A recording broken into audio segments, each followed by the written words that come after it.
Welcome to the third day of the ICT SSH 2020 conference. So I believe we have 2 successful days behind us and one again successful conference day in front of us. Today we have I think 4 sessions. The first one is digital tools and infrastructures with 9 presentations. After that, we will have a short break. We will also try to make at least some 5 minutes break in the middle of this little bit long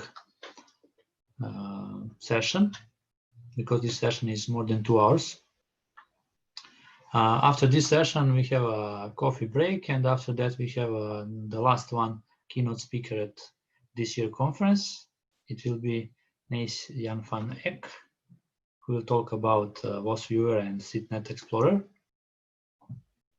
2 useful tools for centrometrics analysis, bibliometric analysis. And after that, we will have a lunch break, let's say, so one longer break. And after that, we will have a panel session, and at the end of the day, closing session of the complete conference. Moreover, today you will also have the opportunity to vote for the best paper of this year's conference. And we have also a 500 euros award for the authors of the best paper at the conference. So now we are going to start with a session. It's digital tools and infrastructures. And you can see here the list of presenters today. The first one will be the Benjamin Kuperberg, who will talk about his presentation is entitled Introduction to Chataigne, a technologic conductor for arts. So Ben is a musician, digital artist and programmer, and specialized in creating tools for integrating technology in artist projects. After cinema and VFX school in France, he created his own entertainment company with 2 partners, and after a while decided to use his skills to focus on art.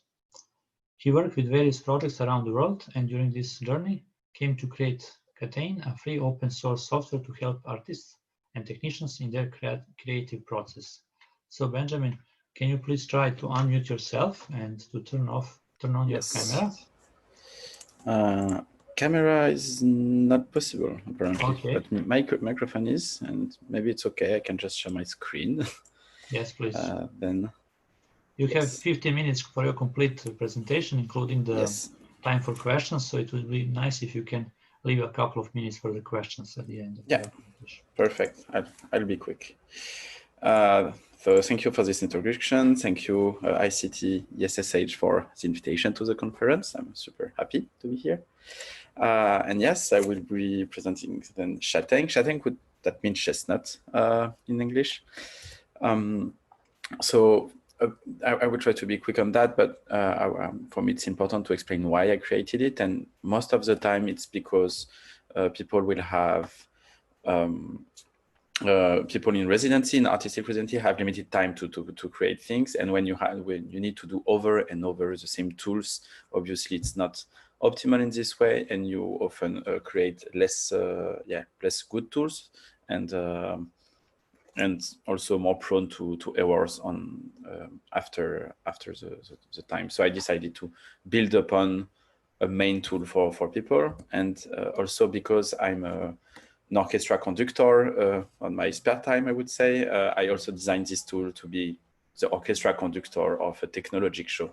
So it will not play an instrument per se, but it will direct the other softwares and hardware, other protagonists of the show, and it will be able to control them, want to rule them all.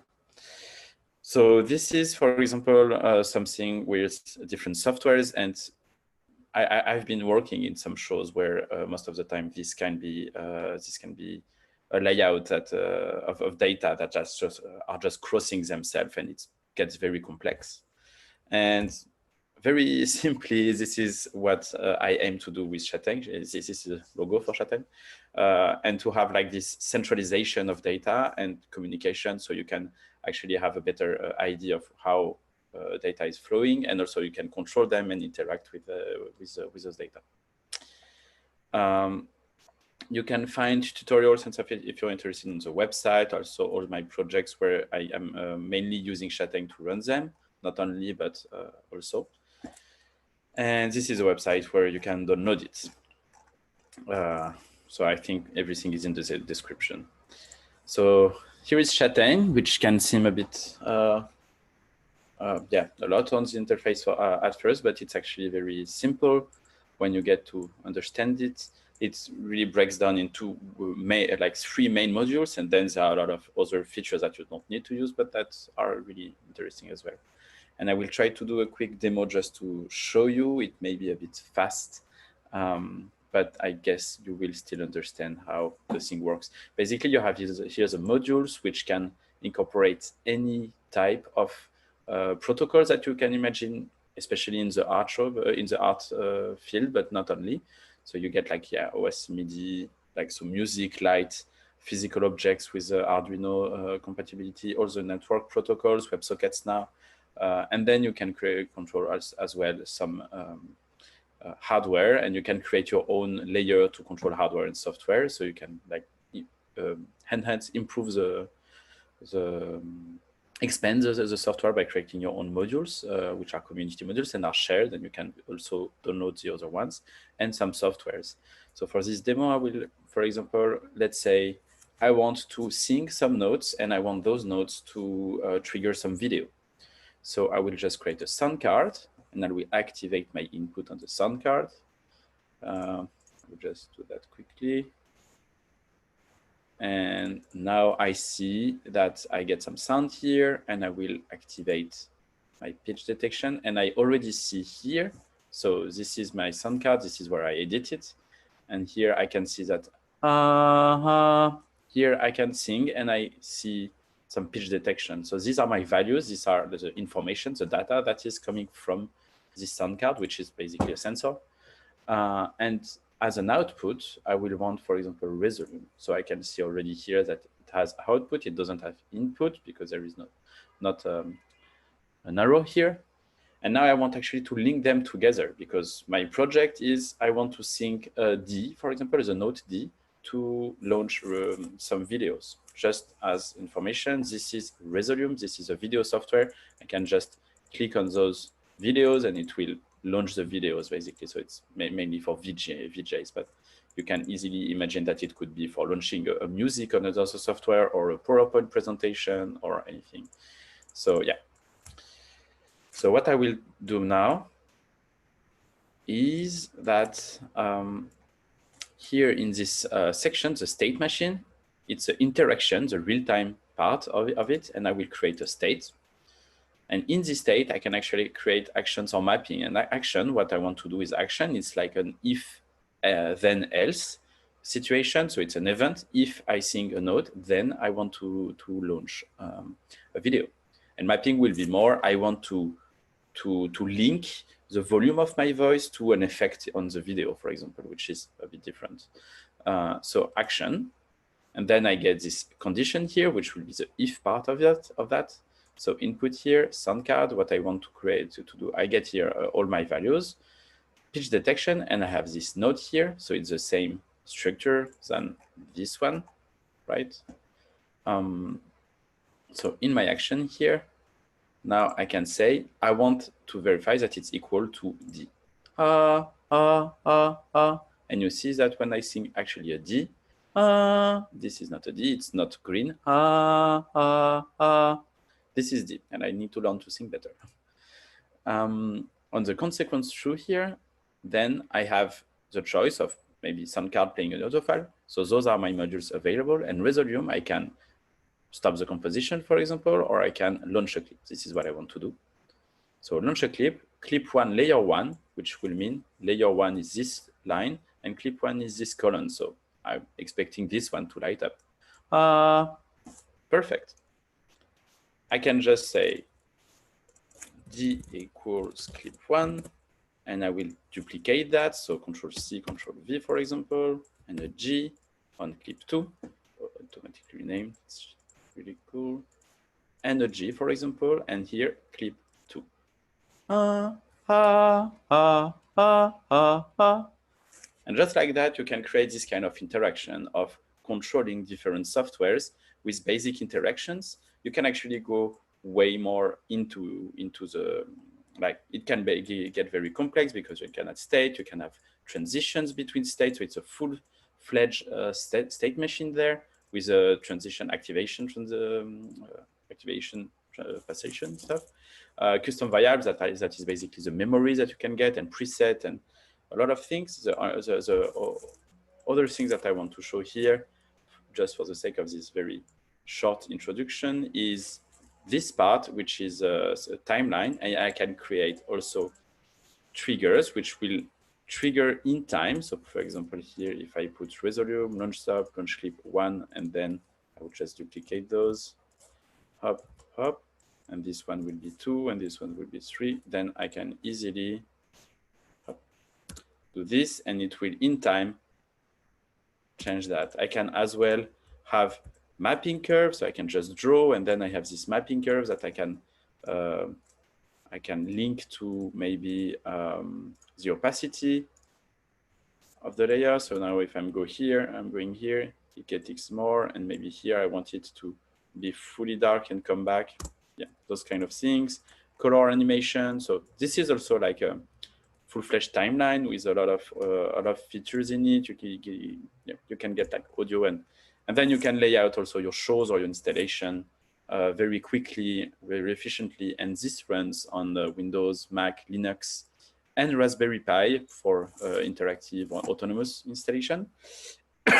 And I think I will stop there for this demo and introduction, and let the questions come now. And I hope it was not too fast or not too strong. Thank you. Okay, Benjamin, thank you very much for nice presentation. So if is there any question from the audience, please post it in Q&A. Also, you can ask it a little bit later. I suppose, Benjamin, via chat box or Q&A, or contact Benjamin by email. But I'm wondering how many users, do you have any information, how many users you have for your? I have information about the users. I try not to have too strong analytics about that. It's just like basic stuff. I would say I'm about now. So the software, I'm not at all concentrating, focusing on communication. It's a free software. I made it for myself first, and the artist I work with. So, but it came to be something more because more people wanted it. So now I have this website and a support and crash logs and a Discord and forum. So the support is but the number of users, I would say now it's reaching unique users, something like 1,000, with daily use of around 30 and 50. Okay, and the free software, is also open source, and do you have a contributor? Yes, yes. So I have contributors in many ways. People create the modules. People help on the documentation. People just answer things.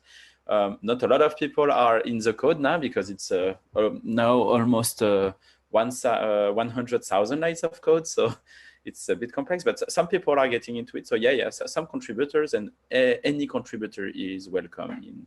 There are a lot of ways to contribute, and it's welcome. And I would be happy to have more. Okay, thank you very much. It's interesting for me how you develop that, and the environment is interesting, and also you very well demonstrated the useful of the tool. So I believe it's of interest to artists and maybe people coming from humanities, which also includes the arts, let's say, in this conference. So thank you very much for accepting to be the part of the program, and thank you very much. It was a pleasure. Presentation, and hopefully it will help in promotion of your tool and engagement to more users for your tool, and thank you. Community who will help you to let's say develop it further. Okay, thank you very much. Thank you. Now we are going to announce the next speaker.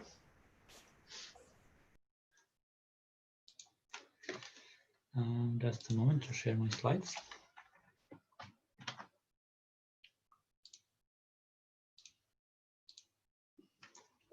The next speaker will be Kayoko Yamamoto, and the paper is entitled Social Media Mapping as Digital Infrastructure for Disaster Prevention and Reduction. Kayoko received PhD degree in social engineering from Tokyo Institute of Technology in 1999. She is currently a professor in the Graduate School of Informatics and Engineering, University of Electrocommunications in Japan. Her research interests include urban and regional planning, environment science, disaster science, and special information science. She has been developing the new methods to quantitatively evaluate various cities around the world from the viewpoint of sustainable development goals, as well as the new system for disaster prevention and reduction, sightseeing support, and community activity support. So it's also 50 minutes for Kayoko presentation. Kayoko, you also send us the pre-recorded video of your presentation. Of course, we would prefer if you can present it lively, but if you want, you can even play a video. It's up to you. Yes. Excuse me. I cannot start a video. Please put on video for me. Okay, you would like that we play your video, right? Right now, and then you can answer on the questions if there is any. Thank you. And can I share my slide? Okay, just a moment. I'm going to play then your video.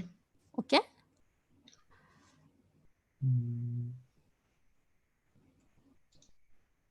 Can you see my slide on your screen?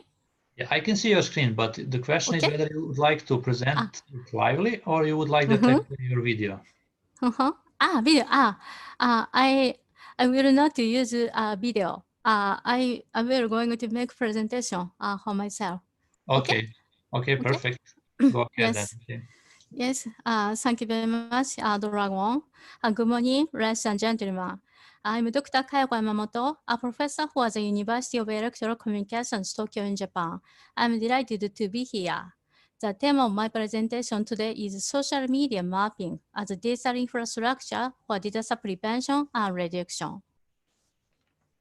First of all, I will introduce the background of the purpose of the present study. The occurrence frequency of meteorological disaster in addition to earthquakes and volcanic eruption tremendously increase, as the digital infrastructures are toughened in the effective measures for disaster prevention and reduction. The importance of ICT and social media is widely recognized, especially in recent Japan.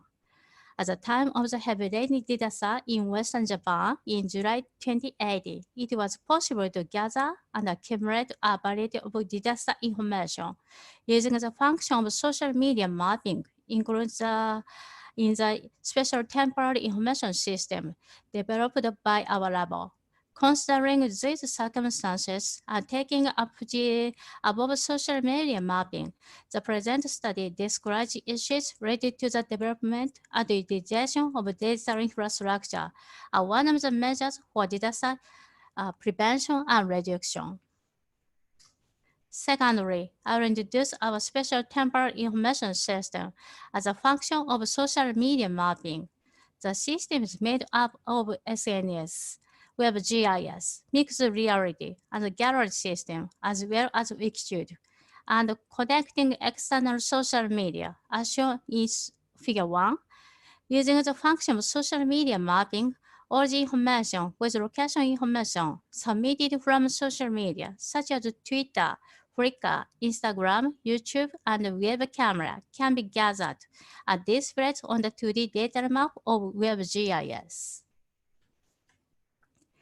When a tremendously heavy rain occurred in the western part of Japan, especially in July 2080, a variety of information related to the disaster and its damage using social media was accumulated and displayed on the data map, including in the function of social media mapping.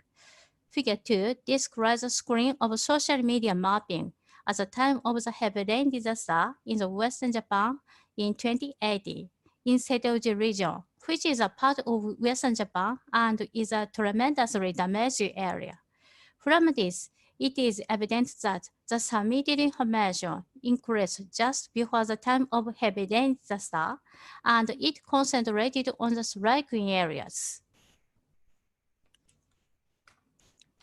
For the representative example of submission information using social media, Figure 3 shows the information related to the serious damage area in Mabi District, Kurashiki City, Okayama Prefecture in Western Japan, which was submitted using YouTube Mabi District.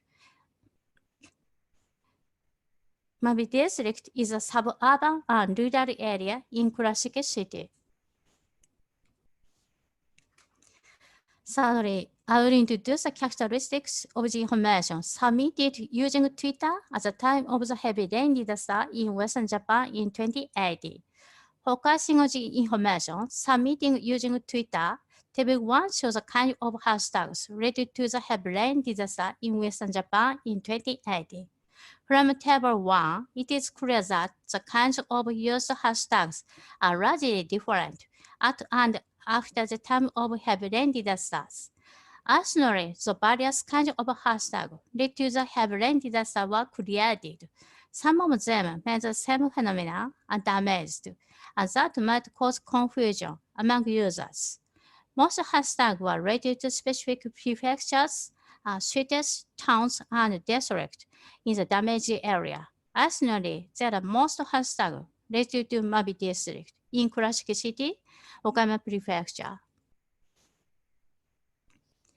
Then, let's focus on the use of Twitter at the time of the heavy rain disaster in Western Japan in 2080.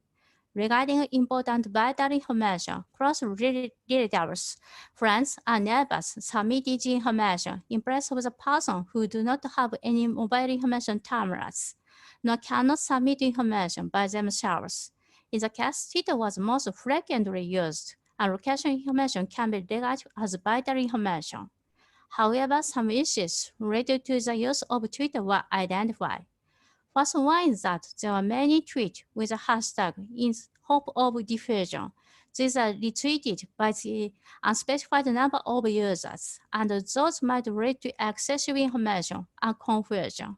Second one is that there was some tweets which express personal opinion on feelings and vague situations. As such a tweet increased, it was difficult to discover really important one. As a serious situation in Mabi District were frequently reported by both mass media and social media, the district attracted the general public attention. Therefore, focusing on information submitted using Twitter and related to Mabi District, Table 2 classifies the kind of hashtags related to the district in detail. In Mabi District, it had been continuing heavy rain between 6th and 8th June. As shown in Table 2, the numbers of tweets related to Mabi District started increasing on July 6th. Most hashtags related to situation, rescue requests, and cooperation on July 7th and 8th. From July 9th on, many kinds of hashtags were newly created and used. It is surprising that the hashtag related to the attention reminding against false rumors and shares were also newly created and used. After July 15th, the numbers of tweets related to Mabi District had been gradually decreasing. The details of others are related to personal opinions and feelings and vague situations related to the heavy rain disaster in Western Japan in 2080. Fourthly, I will introduce a rescue request using Twitter at the time of disaster. At the time of the heavy rain disaster in Western Japan in 2018, the Twitter Japan proposed the use of a tweet for rescue request. I submitted the example tweet in easy-to-understand manner from the account of Twitter Lifeline. Figure 4 shows an example information of rescue request using Twitter proposed by the Twitter Japan on the July 10th. Figure 4 suggests that it is necessary to clearly mention the concrete situation, use of hashtag rescue, display of images, and address in the rescue request using Twitter. The Twitter Japan did the similar volunteer activity at the time of the Great East Japan earthquake as a heavy rain disaster caused by typhoon number 10 and 19th in 2019. Figure 5 shows a tweet with images related to a person who was rescued by Japanese self-defense forces. Similar tweets, which one shown in Figure 5, were frequently found after the time of the heavy rain disaster in Western Japan in 2080. Just after the person who related to the rescue request was safely rescued, it is necessary to immediately erase the related to tweet. Based on the analysis result and referring the utilization of social media, mapping at the time of the heavy rain disaster in West Japan in 2080, it is essential to create the specific rules for the use of Twitter at time of disaster, which can be summarized in the following 3 points. First one is creation of the tweet format according to the purposes information submission, because it might not be possible to submit appropriate information at the time of disaster.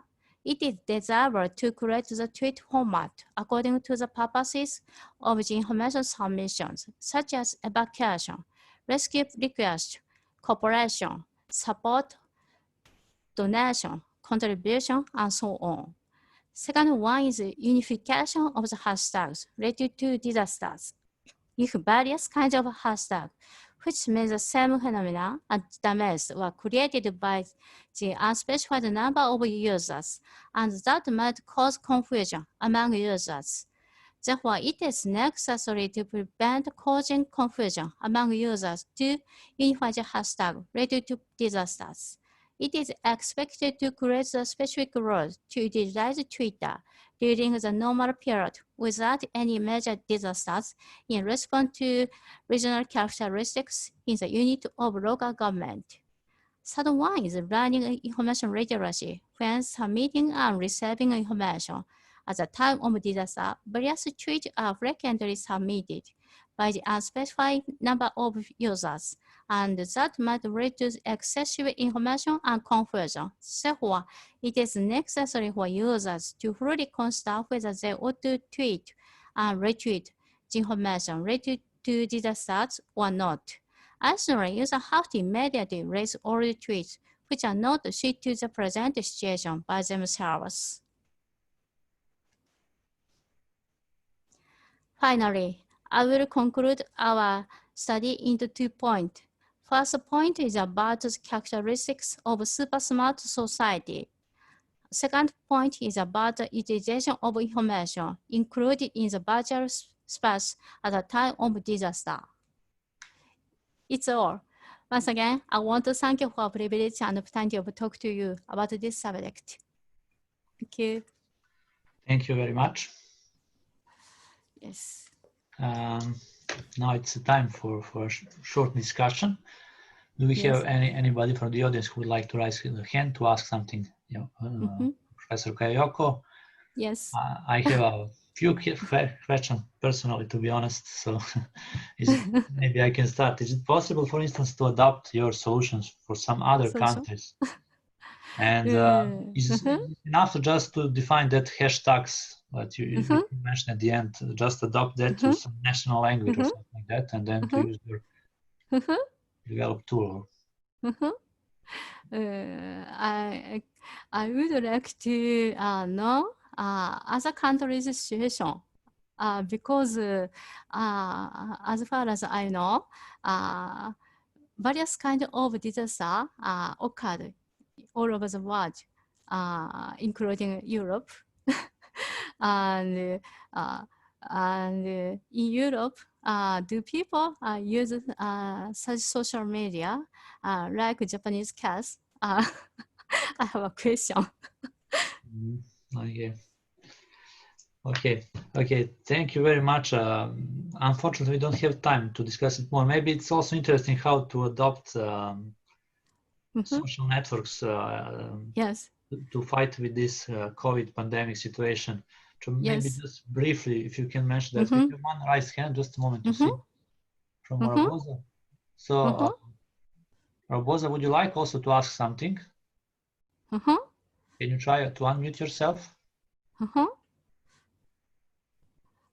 Sorry. No, we can't. Unfortunately, we can't hear Raboza. So, can you somehow comment how the social networks, do you see that the usage of social networks could be useful also for fighting against the global pandemic COVID situation? Yes, yes. In recent Japan, Japanese people think social media, especially Twitter in particular, think such social media as data infrastructure.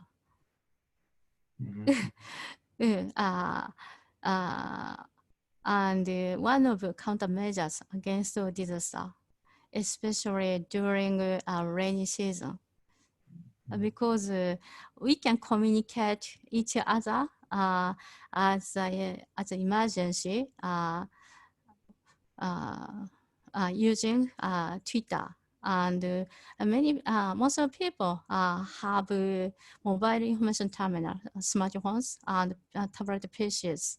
We can communicate such ICT tools and to communicate to each other, to evacuate from dangerous areas to safety areas.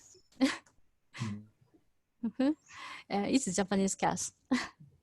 Okay, Kayoko, there is one question in Q&A. Maybe you can try after your presentation. So I'm going now to the next speaker. Maybe you can answer that in textual mode, let's say. The question is related to that why Twitter, and okay. You can read that and answer on that. So also at the moment we have two raised hands. I'm not sure. Would someone like to ask something? Saida or Bosa, would you like to say something related to this topic? Yes, hello. I am Sajid from Bangladesh. Bangladesh? Can you hear me? Yes. I can. Yes, I can hear your voice. Okay. Yes, and I would like to ask your question. For Twitter, my question is that okay, let me see. Let me talk. My question is that is there any necessary to restrict the comment on Twitter or Facebook or post? Okay. Unnecessary post to deal with the pandemic situation, because the reason, because I think that many misinformation about the COVID situation is creating little bit of chaos in the treatment of COVID-19 or the some kind of misinformation in the country like Bangladesh. The people are so adapted with Facebook, and it is facing lot of difficulties to which is the correct information, because you know, in the pandemic situation, correct information is the most vital. Do you think the restriction of Facebook comments or Twitter is essential? I would like to ask a question. I know there are many kinds of social media. In the case of Japan, we usually use Twitter to communicate with Twitter each other, to communicate to each other at the time of emergency rather than Facebook. And older people and middle-aged people usually use Facebook. And yes, in Bangladesh, we use Facebook. A lot of us, yes, because we are more familiar with Facebook. You know that, and in our country, the Facebook Facebook spread a lot of fake news about the pandemic.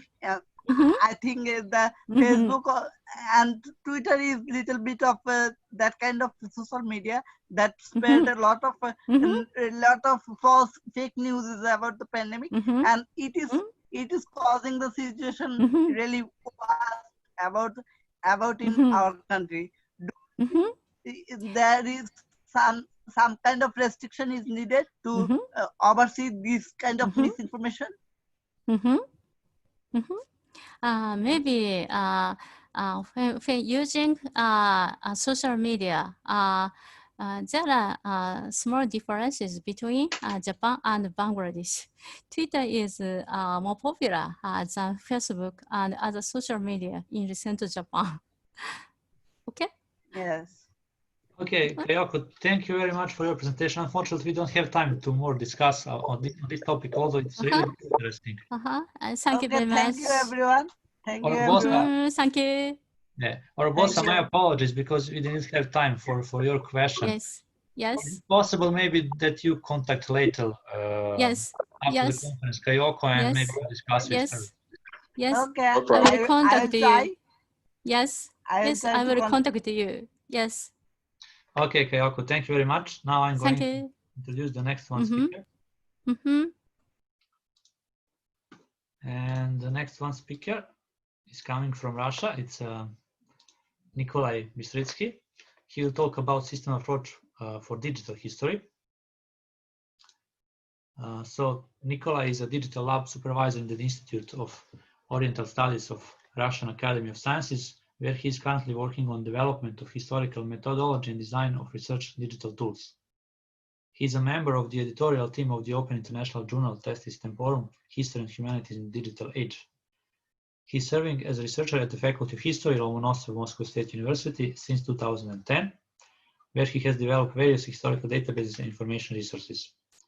He has been involved in several IT projects in history and humanities, like bibliography of Russian Byzantine studies, information resource of historical research, engineering historical memory, and so on. His professional interests include areas of historical knowledge bases, historical visualization, digital humanities, SNA, LOD, artificial intelligence, methodology and methods of historical research, historiography, and so on. Okay, Nikolay, please can you present your paper in 15 minutes, including the time for questions. Now I'm going to stop sharing my screen. Hopefully you can start sharing your screen.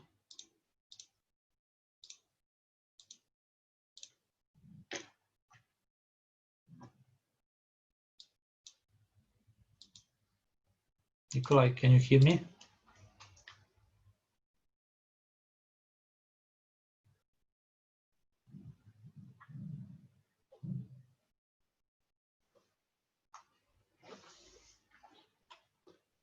Nikolay, you are still muted and the camera is turned off. Do you have some technical problem?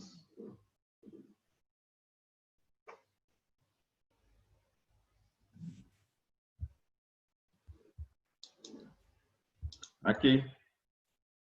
Okay.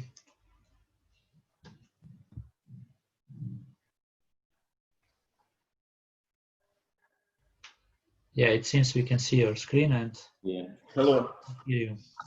dear colleagues. I would like to share our experience in the approach for the history knowledge digitalization.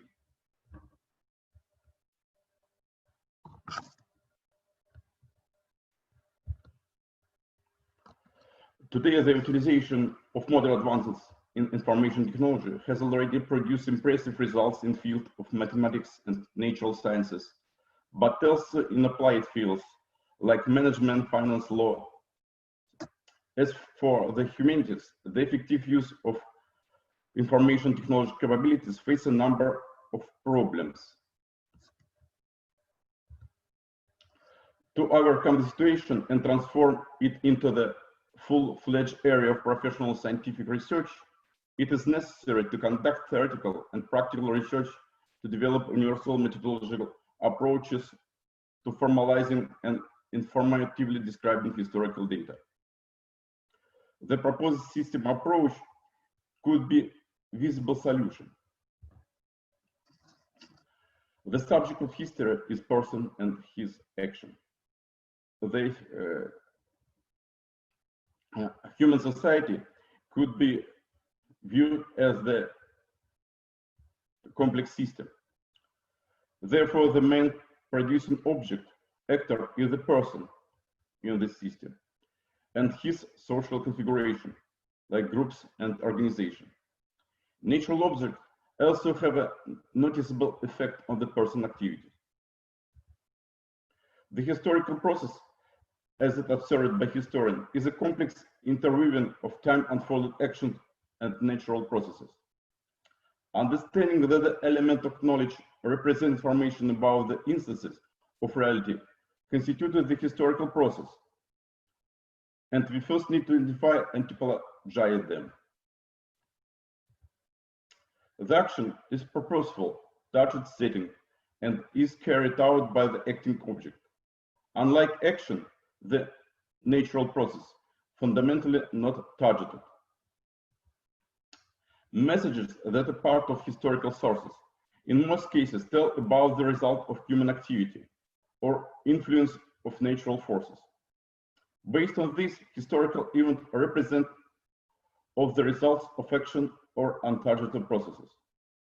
It's assumed that the event has a point, instantaneous duration, and can be specified by temporal and spatial coordinates.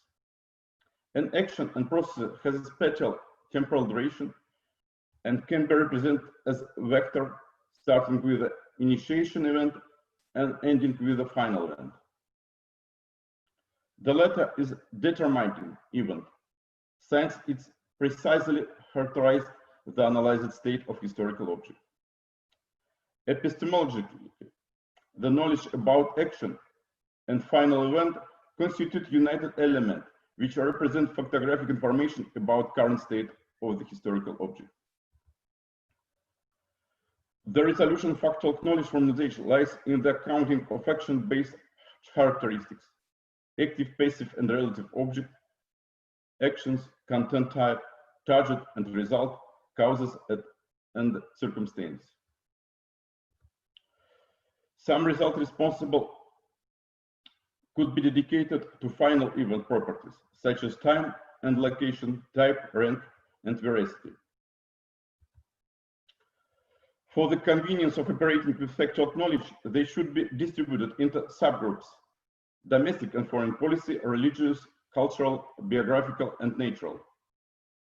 Understanding the role of historical action in the global process and establishing the degree of its impact on the subsequent course of history seems promising. To formulate the role, we should use such an evaluation characteristic as the rank significance, ranging from the universal significance to personal significance.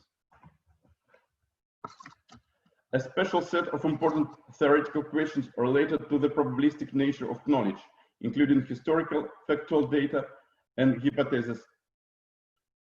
For a researcher, first, it's necessary to formalize and verify the reliability of certain historical source. Each message has a certain veracity stated with the subjectivity of author, the degree of his awarenesses, dependence on the other sources, gentry features. Thus, each element of historical knowledge has its own veracity indicator, which should be identified by scientists in the course of analysis. For research empirics, the indicator of knowledge veracity should take values in the interval from absolutely reliable to absolutely unreliable. Naturally, various connections can be seen between actions: temporal, spatial, causal, call it interaction connection. An important element in the analysis of historical data is the creation of the methodology for setting and describing causal and targeted connections. The results of the action causal presented by the final elements are the initial factor for an action effect. If for a process effect, causes have a direct effect, then for an action effect, causes else affect the target setting on the active object. The specificity of the determination of human activity lies in the fact that along with the causation, target connection is existing, which link action with the intended result. Finally, interaction connection can be composite when action can be both in causal and targeted connection with each other. For a long time, I with the colleagues are creating a database of digital information of sources on the Byzantine history. The accumulated data are experimental material for validating the presented here approach. The developed database includes following integrated data instances: historical objects, geographical, spatial data, actions, event, and connection.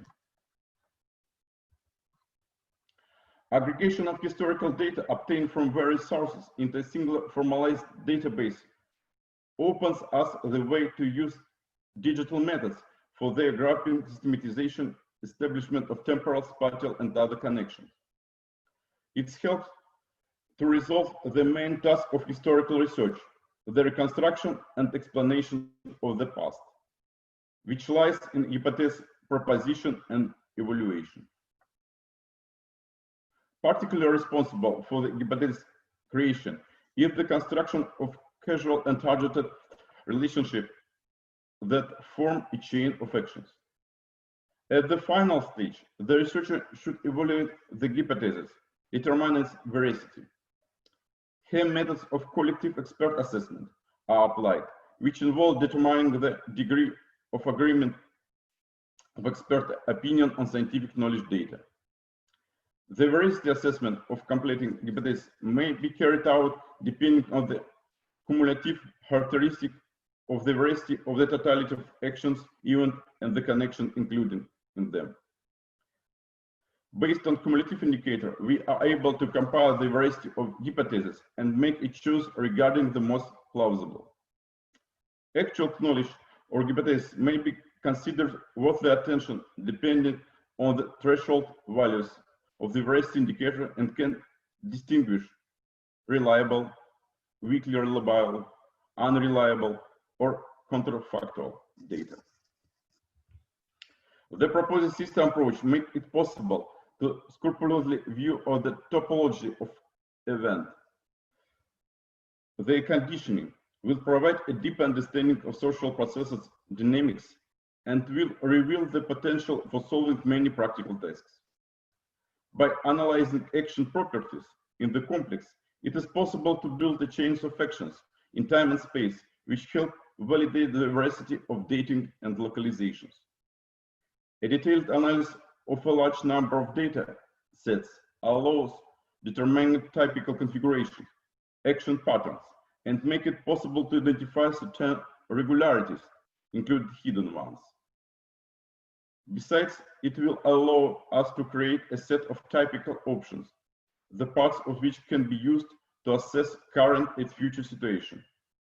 Create expert decision-making system for difficult conditions. Such information from the structured data banks is a fine source for development in the prospective field of automatic narrative generation and historical visualization.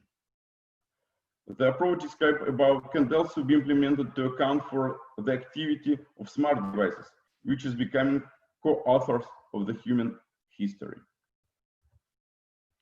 The system approach, together with the accumulated data arrays, can serve as the real backbone for the development of a whole range of digital tools. Further enhancement of this approach and its wide scientific expertise, including just create facility, will enable the emergence of new useful applications. Thank you very much. Okay. Thank you very much. Just a moment to turn on my camera. Any question for Nikolay from the audience?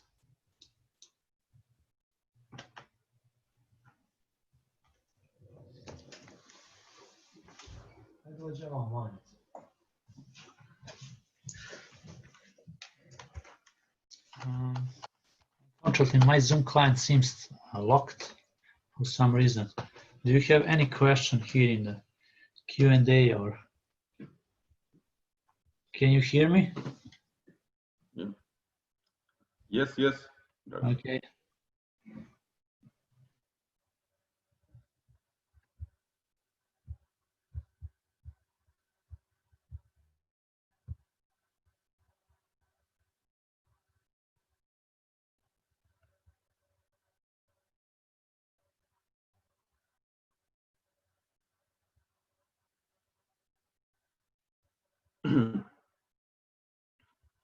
Yeah.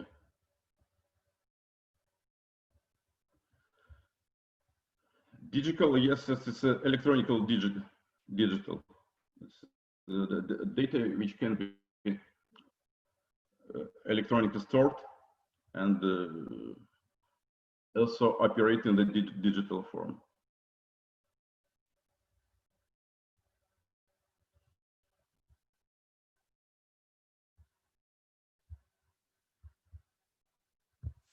Hello, can you hear me? I was disconnected for a moment.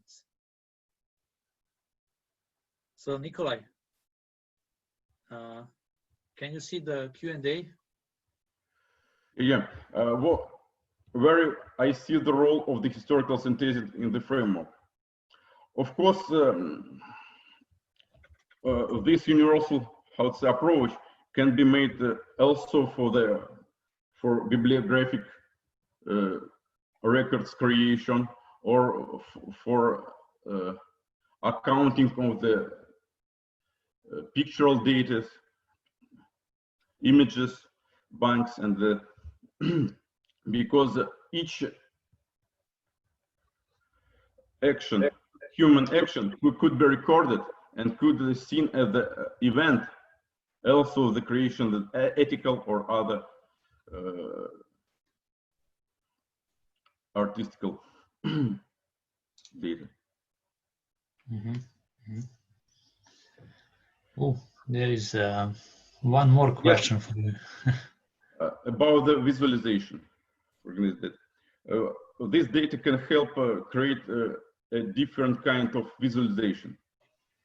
First of all, it's the helps for the live maps, so-called live maps, and for geographical information system, the base data for such kind of visualization.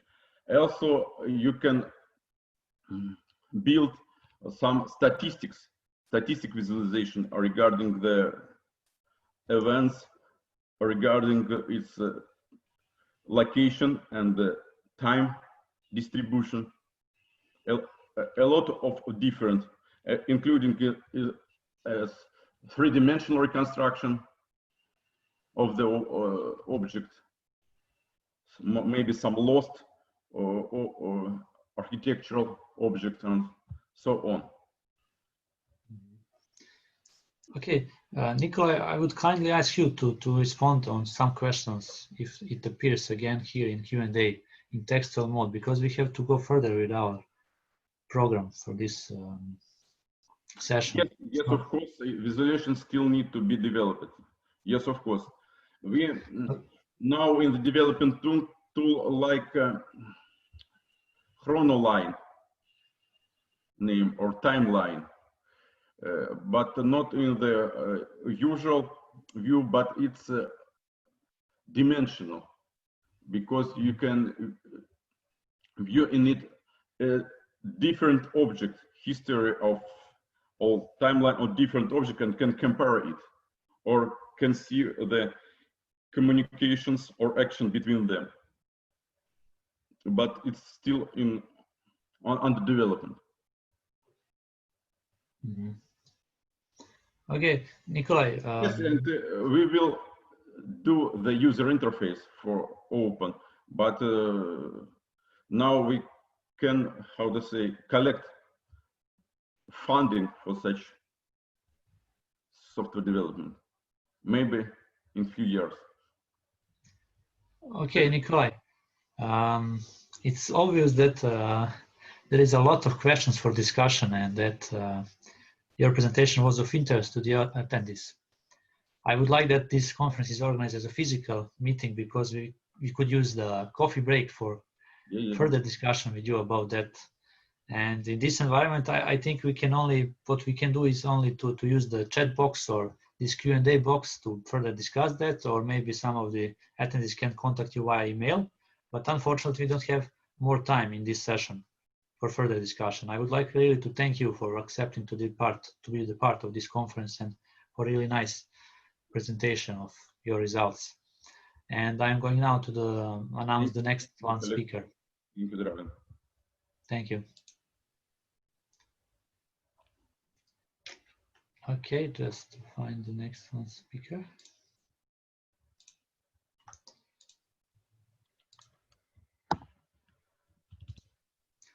The next one speaker is Matthieu Brinkhuis from Netherlands. The title of the presentation is Garden Games, Adaptive Game Selection in Math Garden. I will briefly introduce the Matthieu. Matthieu is a researcher in the field of learning analytics, where he develops algorithms for tracking how individuals develop in ability. He has expertise in developing and evaluating behavioral measures involving change over time, and has a background in psychometrics. He has worked as a psychometric researcher at the Cito Institute for Educational Measurement, and obtained his PhD at the University of Amsterdam. Currently, he is assistant professor at Utrecht University's Department of Information and Computing Sciences, where he coordinates several applied data science programs. Matthieu informed me that his internet connection is not so stable, and he suggested me just to play the video of his presentation. And of course, he is with us in the call, and he will try, at least in a textual mode, to respond to any question if you have after his presentation. So now I'm going to stop sharing my screen and to start sharing the video.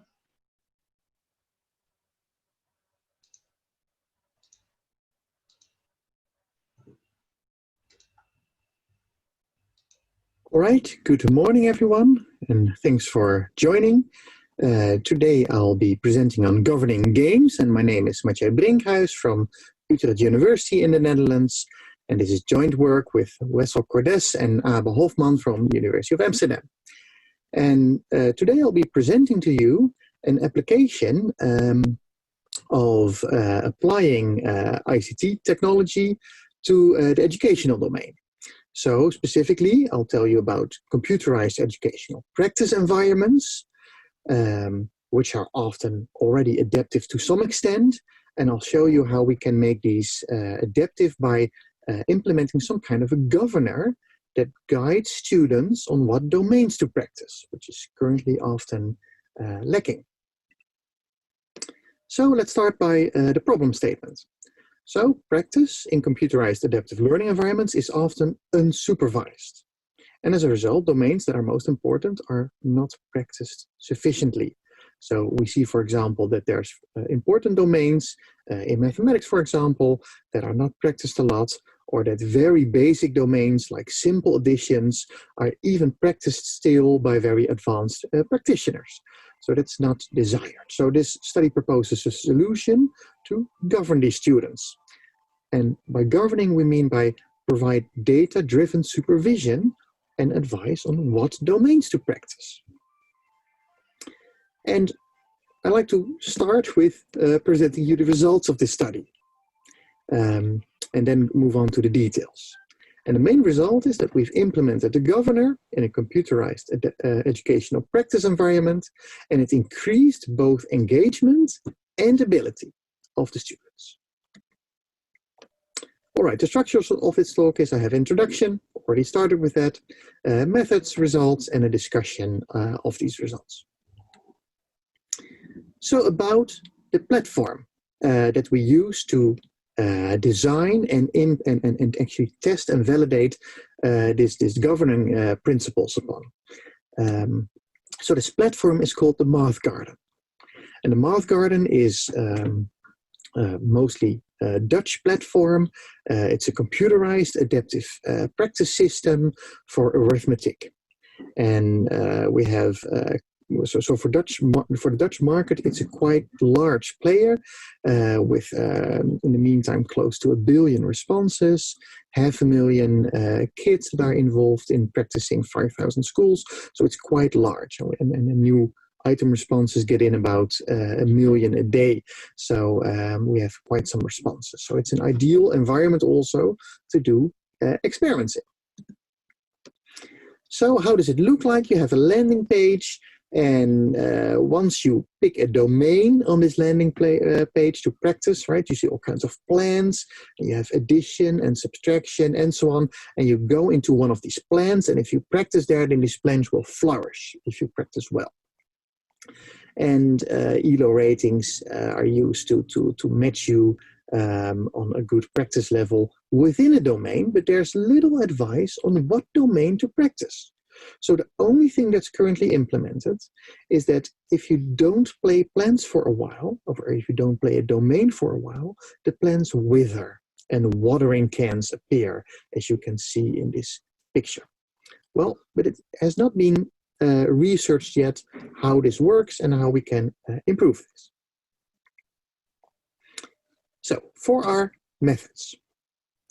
So governing games and game recommendations specifically are seen as valuable. There's all kinds of research on how abilities correlate and how these correlations increase over time. There's all kinds of ideas on what to practice first and later, but there's no supervision yet. And we present a naive approach. So we start exploring how we can improve this. So we have a few goals. So one of the goals for this computerized data-driven supervision is that we like individualized mechanisms. So not one size fits all. Right? So every student should have individualized advice, specifically on what is the best domain to practice next. Also, this governor should function that it increases ability in the end, because we, of course, believe that if you practice the right thing, that your ability should increase in that area. So we defined several governing principles that we like to follow. All details are in the paper, but I just quickly mentioned them here. So we defined governing perspectives. Right, you can choose for domain or peer-oriented approaches, for example, on what you should practice. There's different kinds of strategies, elements of gamification, and so on, and different types of presenting the governor to the learner. Right? How do you visualize this, and is it rewarding or punishing? Well, these are the principles we defined. And we can evaluate the old governor according to these principles. And the old governor is somewhat flexible. You can choose a bit what you like to practice, but it's also punishing. There's fun games not being available when you haven't practiced everything in your garden. And it's also punishing in that these plans wither if you didn't play them for 9 days. So after vacation, you have to do a lot of practice for your garden to be flourishing again. So that's the old design.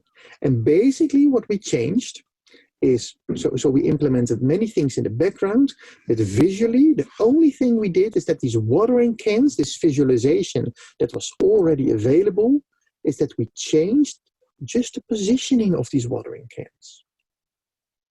So that's a small intervention, though where we place them, that's of course where quite some mechanisms are in place. So we follow a national curriculum, for example, and we follow that if you're behind on one of the key or relevant domains, if you're behind that compared to your peers, then that's a domain that we let the students practice more often, right?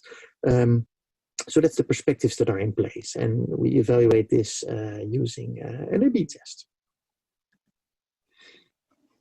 So this is the main setup of the A/B test, a 4-week experiment where we either place you in the control condition, variant A, or in the test condition, variant B, where you're subject to the new governor. And the experiment itself is 2 weeks, which was deemed sufficient time, with a pre-test week and a post-test week. And as you might see already from this graph here, the weeks were not picked optimally because we had some vacation interfering and some off days interfering with this experiment, but we still had a sufficient amount of students in the test weeks to actually have some results. Talking about results. So there's two main things that we researched: engagement and ability as outcome variables. Right, so we wanted an increase in engagement and an increase in ability. And engagement, we measured it in two ways. First, click rates. What domain, right? You get into this landing page, you want to start practicing. What domain do you practice first? First click rates. And do you actually finish the domain once you started it? And we have a bit of a complicated graph to demonstrate that this works. And the graph that you see here has 4 panes, 1 pane for every week of the experiment. And because every garden has a different amount of watering cans, we express it as a proportion on the x-axis. And imagine you would randomly click one of these domains, and it happens to be a watering can. So if we have random selection behavior of these students, then these lines that you see here would be on the dashed diagonals. And everything below the diagonals is avoiding the recommended domains. And every dot above the diagonal is actually going after this recommended domain. And what you see here is that there was mass avoidance in the pretest, and that once the experiment started, that we see for the experimental condition, the governor works very well because the advised domains are practiced a lot more, are much more attractive. So this is very positive. All right. Finishing rates, there's a lot to say here, but the main conclusion is finishing rates are higher for the new governor, which is also positive. So engagement is positive. Ability, we also measured it. One measure is completed items and the other one is domain scores. So do we actually see less domains that are not practiced a lot? So do we see less domains that are avoided? And do we also see less domains is a question where the domain scores are very low compared to the domain scores of the peers? Well, and I can say that for both we see a significant reduction. So let me skip through some of these results. So even though this wasn't a thing we specifically looked for, but it was interesting to see that even there was a long-term increase in ability of the students in the governing condition. So these are delta, theta, so daily increases in ability, which are significantly higher for our testing condition. So very positive news. So conclusions. We made a very naive approach.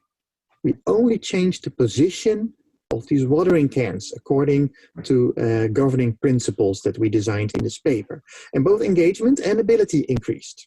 And students seem to adhere to this new governor a lot better, even having some effects in the post-week of the experiment.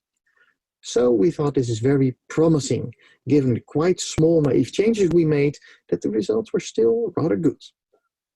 But of course, there's also some limitations, right? So one of the limitations is we designed this new governor, we laid out some principles, and we tested and validated it in the math garden.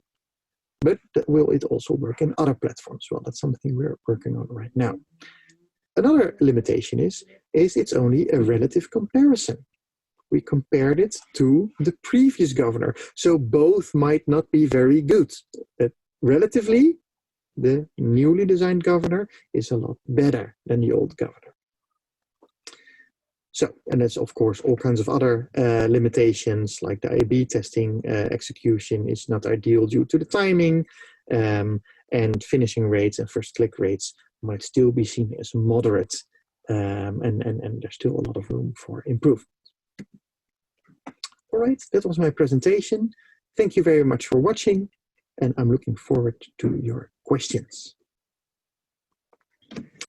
All right, good morning, everyone, and thanks for joining.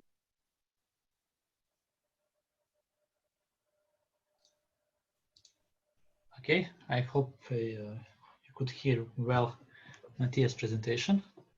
From my point of view, it was interesting, and I suppose it's even more actual, your tool actually, in the last couple of months, when a lot of European countries organize online learning because of the global pandemic situation, including my country, for instance. I have 4 kids, and 2 kids are already in the primary school, and I know that they organized online teaching in the last couple of months. Now is a summer break, and there were a lot of problems actually with that organization. So do we have any question for Matthias? Just to check in Q&A. Well, first of all, thanks, Dragan, for your consideration already on the relevance of this this type of research, because indeed we have seen that the number of students interacting in these platforms, and I'm involved in a couple of these platforms, had huge increases in the number of students. So many students indeed switch to online education, and when they're educated from their houses, of course, parents are very happy that at least there is some system that guides them through the curriculum, right? So, so we had a lot of interest already from different parties here. Yeah. Yeah. There is one interest here in the chat box. Is the application open to try? Is there any link how to try that? Yes. So I will put the link in the chat in a little while. And indeed, there's free trials. And this platform is also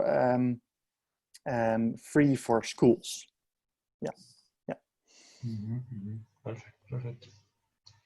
Okay, any further question for Matthias? We are a little bit late, to be honest, with the program.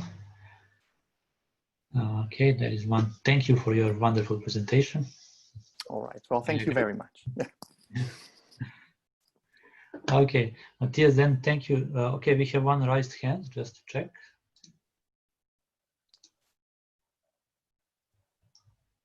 Okay.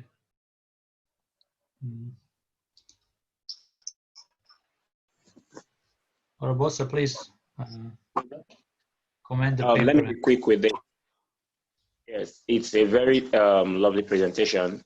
But I want to know, can it be integrated into other areas where you can have the platform being used for higher levels, from the kindergarten to higher levels? Yeah, so if I understand your question correctly, can we use these? So the platform is already for a quite wide audience. There's also more advanced level statistics now in the platform for more university levels. So the platform, yes, and the governor, we're still implementing this for other audiences, right? So I think the principles are all available, but you do need some domain knowledge to have this governor steer what you need to learn first, of course. So we still do need to have implementations for other groups of students. Oh, thanks. That's very nice. Thank you very much. Okay, you're welcome. Thanks. Also, thank you very much and for your question, and thank you, Matthias, for nice presentation. I'm afraid we don't have enough, more time for this discussion. So, okay. Well, thanks for having me, Dragan. Yeah, I'm going to announce the next presentation, which is presentation which will be done by David Rozado from New Zealand. It's about mediaanalytics.org, a resource to research language usage by news media outlets.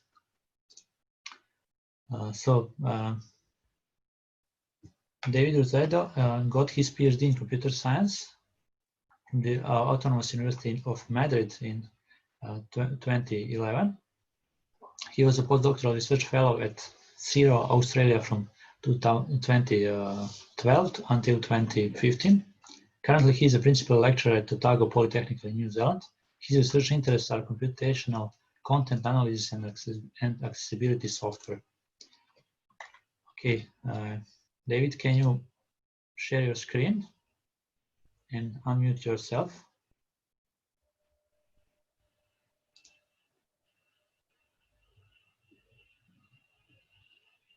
No. Seems as David is in the list of attendees. I'm going to promote him to be a panelist.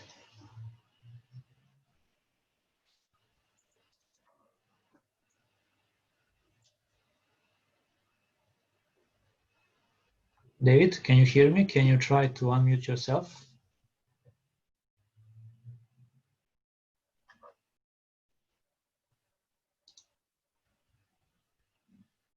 Oh, hi there, Dragan. Can you hear me now? Yes, I can hear you. Ah, perfect. So I'm going to share my screen. Okay. If you want, you can even turn off your camera, but it's not mandatory, of course. Yeah. Ah, okay. No, I'll leave it like that. So can you see my screen? Yes, I can see your screen and can hear you very well. Yeah. Okay, perfect. So I'll start. So hello, everyone, and welcome to this presentation about an online resource to analyze language usage by major news media outlets. Dragan, the chair of this conference, he asked me to be very brief in this presentation so we can have time for a coffee break. So I'll do that. It's easy. Conceptually, the topic I'm presenting is very easy to understand. So yeah, the idea is to introduce a site located in this URL, Media Analytics, that basically offers computational tools to study how the media uses language. And combining computational tools for content analysis with human-led expertise can help an analyst or a media scholar to exploit the capabilities of scalable computational methods while also leveraging human expertise and skills to guide the analysis.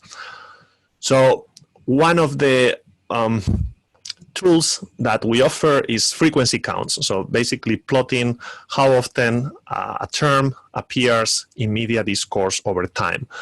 And these sort of frequency counts, as I show in this figure, are very informative to track historical events, such as political events, economical events, etc., and also to monitor or to track shifting cultural trends or sociological trends over time.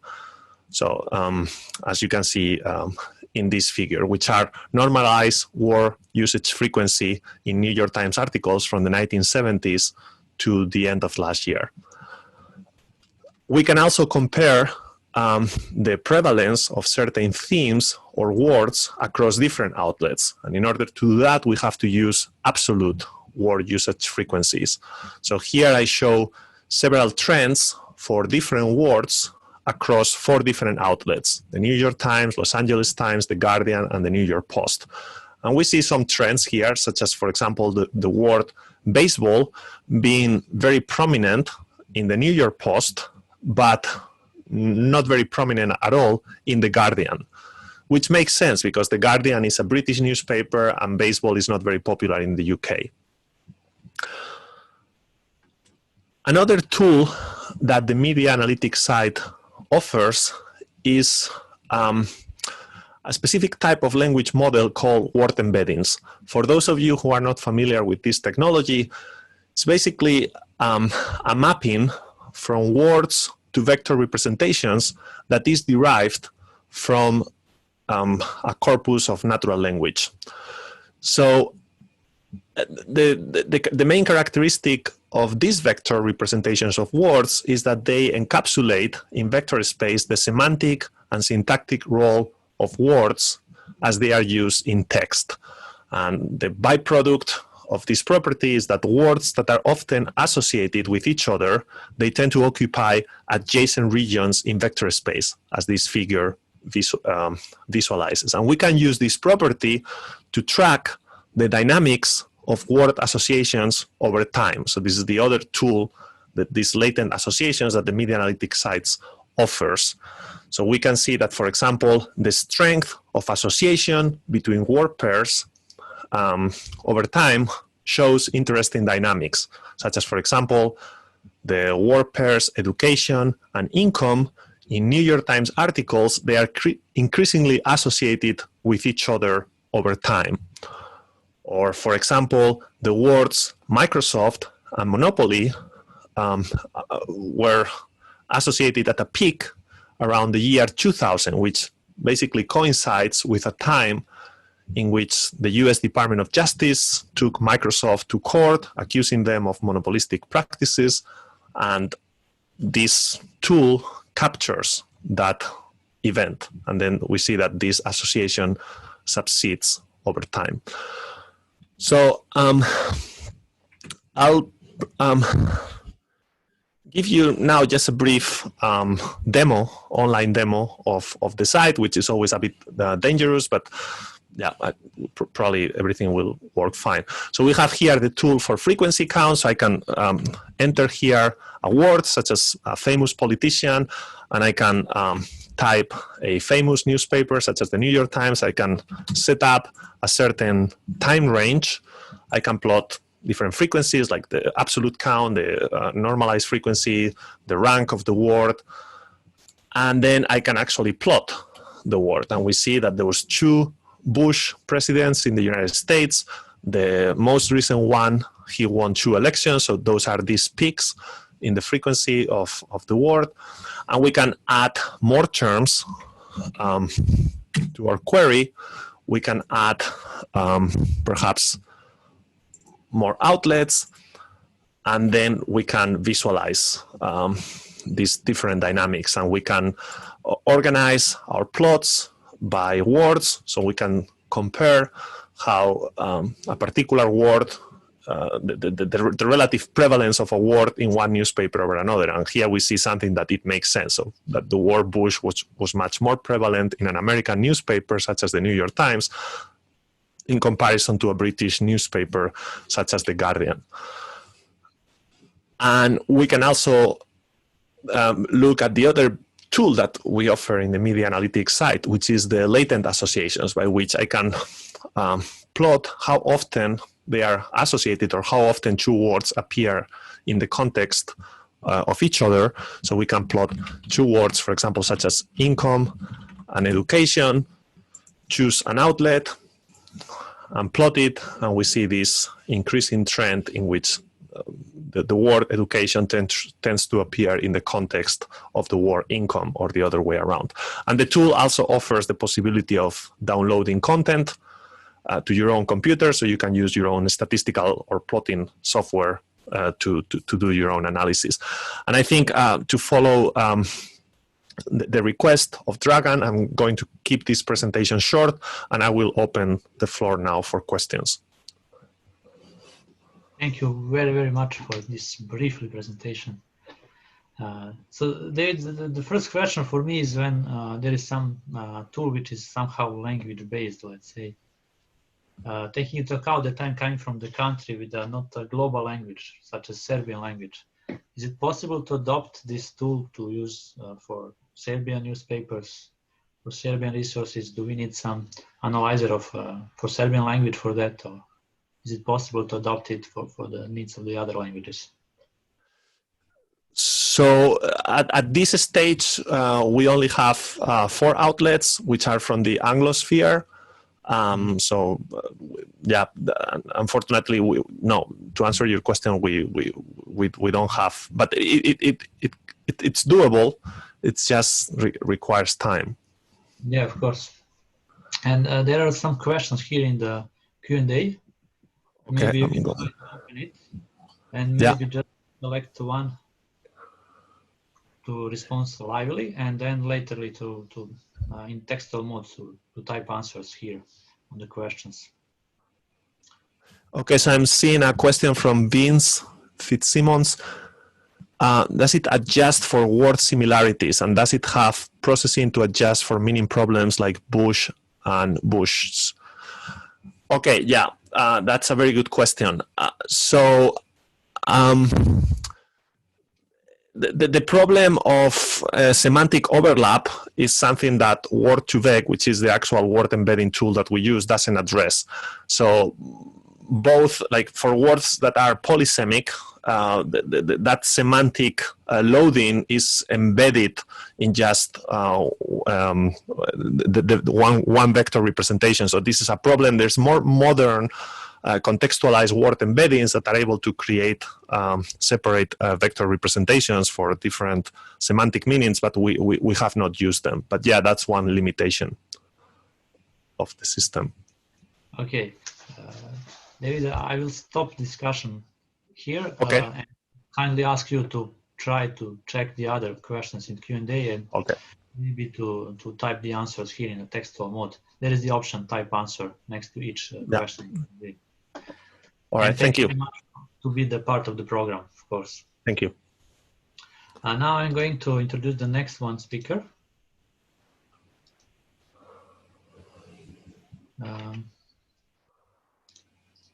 Which is so the next presentation will be about the TRIPLE project, the newly run Horizon project about the building a discovery platform to enhance collaboration.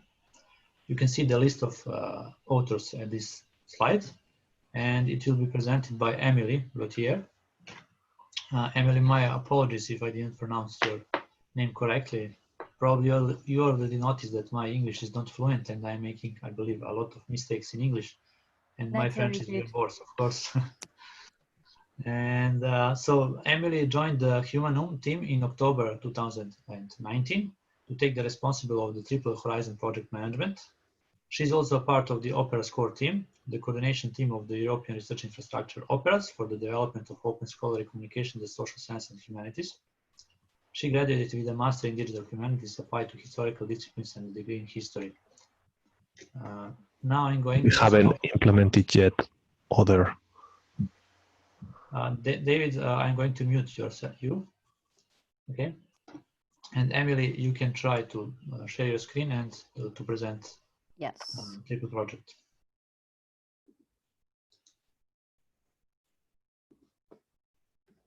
Can you hear me and can you see my screen? Yes, I can hear you, but maybe it would be nice if you can increase a little bit your volume, your voice. All right, is it better? Yes, and I can see your screen. Okay, good. So, good morning, everybody. I'm pleased to be here with you, of course, and I have... Emilie, my apologies. I think your presentation is not in a full mode, so I'm not sure whether you would like to be as that or... Okay. Okay, it's now better. Thank you. Okay, you're welcome.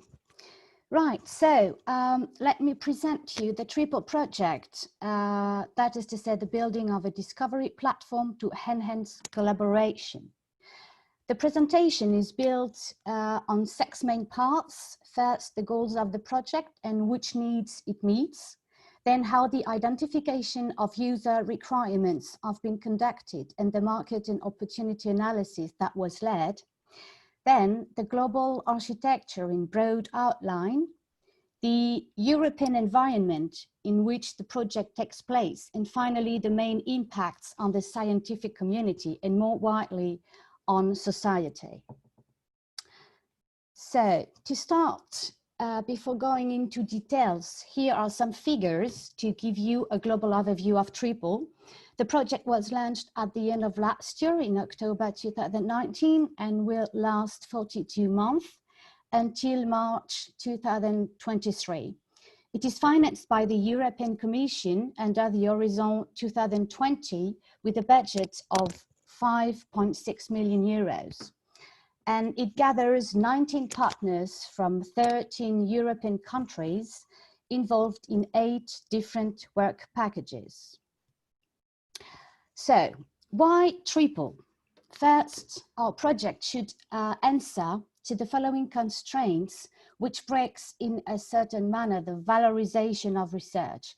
That is to say, a strong fragmentation of SSH research, SSH open scholarly resources that are currently scattered across local repositories, low use and reuse of SSH research, missed interdisciplinary collaboration possibilities, and also limited societal impacts.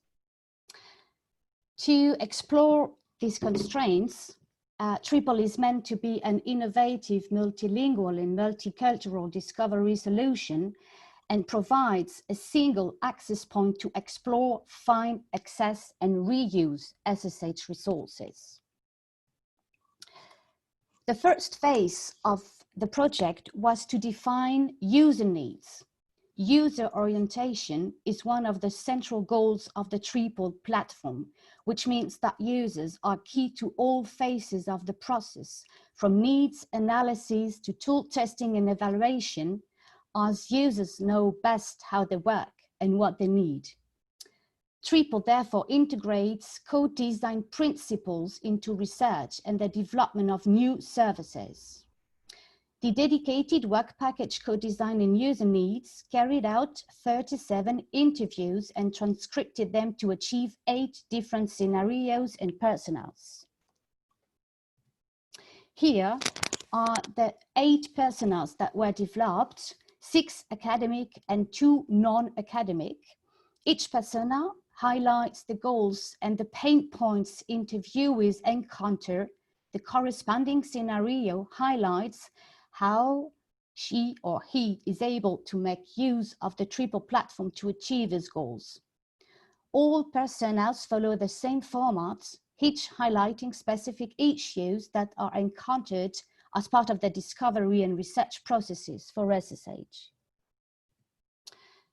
The scenarios follow a narrative of each of our 8 personas interacting with the TYPOL platform in order to achieve specific goals.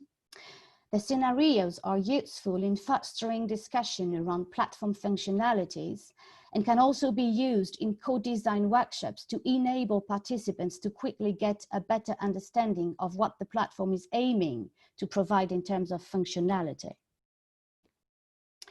User requirements are obtained via the transformation of scenarios in so-called scenario steps. It is done by transforming the scenarios into a list of activities that the user conducts within the scenario narrative. These steps lead then to a more formal definition of the user needs as a list. Requirements list is a basis for the identification of functionalities and subsequent production to interface prototypes. We also make sure to study the contexts in which the platform is developed, not only from the point of view of user requirements, as mentioned before, but also from a competitive and environmental vantage point. In some tasks, we therefore focus on the study of existing platforms and various macro environmental factors that will have an impact on the durability and sustainability of the platform. We studied 26 different platforms from all over the world and analyzed their features, functions, and usability. We also led interviews with 2 open science experts and 6 executives of scholarly communication platforms. From both the user research and the market of opportunity analysis, the consortium is able to specify the aim and envisaged impacts of the TYPOL platform and the relations between the different tools. Open science and digital technology, as you know, have changed the way of research is conducted and leads too often to disorganized mass of data through scattergun approach. One of our aims is to adapt technology to usage, to make data organized and accessible to all range of society. You can see on this slide, students, citizens, journalists, companies, researchers, who are the target audience of our platform. Also, the platform will focus on 3 main kinds of resources represented here under the forms of open books, publications and data, profiles of researchers, and also researchers' projects. So TYPOL focuses on subject-specific and multilingual diversity on the one hand, and on the other hand enables researchers to identify not only data, but also other scientists and projects in the European research area. It will organize data from different providers, findable through a search engine and workable through annotations and visualization services. It also offers a way to connect with other scientists through services of recommendation and based on trust. A crowdfunding service will also help small projects to get funded by anyone willing to contribute. We promote then what we call a community of practice. That is to say, the concept to capture the idea that a group of people have a common interest in a certain area to deliver better learning and improved results by working together on sharing expertise. Then, TRIPOL is also positioning itself on the European scene to collaborate with other projects and thus participates globally in the advancement of open science and builds bridges between SSH and societies. As you know, the EOSC aims at being the implementation of open science in Europe and started to be designed as an ecosystem of infrastructures based on common different principles.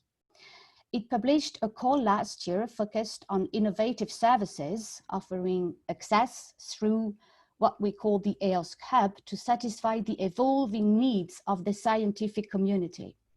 TRIPOL project was launched in this context with a specific attention on collaboration models, including incentive mechanisms for a user-oriented open science approach. TRIPOL is then natively dependent on and connected with the EOSC implementation. You can notice here strong connections of TRIPOL with other projects involved in open science. TRIPOL's team is focusing on the following specific activities. First, producing, adapting, and reusing general and specific guidelines in coordination with related projects such as SHOC, and providing training and skills to the project members. Secondly, integrating the TRIPOL platform into the EOSC. To reach this objective, 3 strategies are going to be implemented. First, TRIPOL platform will be one of the services provided by OPERAS, the European research infrastructure for the development of open scholarly communication in SSH, and TRIPOL will adopt the OPERAS check-in service to authenticate and authorize users' access. The second strategy consists in providing the TRIPOL service with the SSH Open Marketplace. As you probably know, the SHOC project aims at connecting the SSH research infrastructures and communities to the EOSC. Both TRIPOL and SHOC are working to develop the SSH components of the EOSC, and some partners of the TRIPOL project are also members of the SHOC consortium, and that strengthens the interactions. And the third one, of course, and more obvious one, is including the TRIPOL discovery service into the EOSC catalog. So, main impacts. As a conclusion, 5 main impacts are identified. TRIPOL integrates co-design principles into research and the development of new services. As said before, users are key to all phases of the process. Then, strong ties between research, industry, and society by involving public institutions and companies into scientific projects. TRIPOL is also a cultural platform to discover European diversity in terms of societies, languages, and practices. It will help to promote cultural diversity in Europe. And finally, of course, it will contribute to the objective of open science and through also the integration into the European Open Science Cloud, the EOSC, as mentioned already. So, thank you very much for your attention. I hope I respected the timeline. Do not hesitate, please, to contact us or even join us, that we are looking for collaboration of the overall scientific community, because we will create a forum to foster inclusion and solidarity within the SSH research. And you can also subscribe to our OPERAS newsletter. I can write the website of the name of the website on the chat so that you can find it. So thank you very much. Okay, Emilie, thank you very much for a nice presentation. I really enjoyed that, and I liked it. There is a strong link between this project and other EOSC, let's say, related projects, as you already mentioned, SSH, OC, and OPERAS, and so on. And I'm expecting a lot of nice results within this project in the coming years, and hope that some of those results will be presented also at some of the next iteration of these conferences, or even you will select this conference to organize some kind of training or workshop for your project results.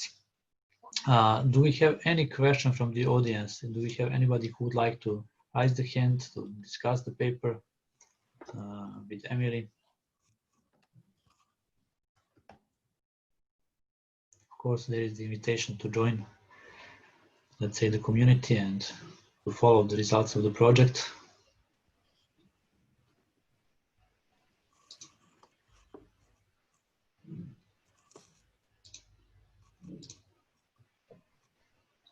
And there is one question from Jan Wojak in the Q&A. Yes. I'm not sure whether, Jan, would you like maybe to raise your hand to elaborate your question, or? Okay.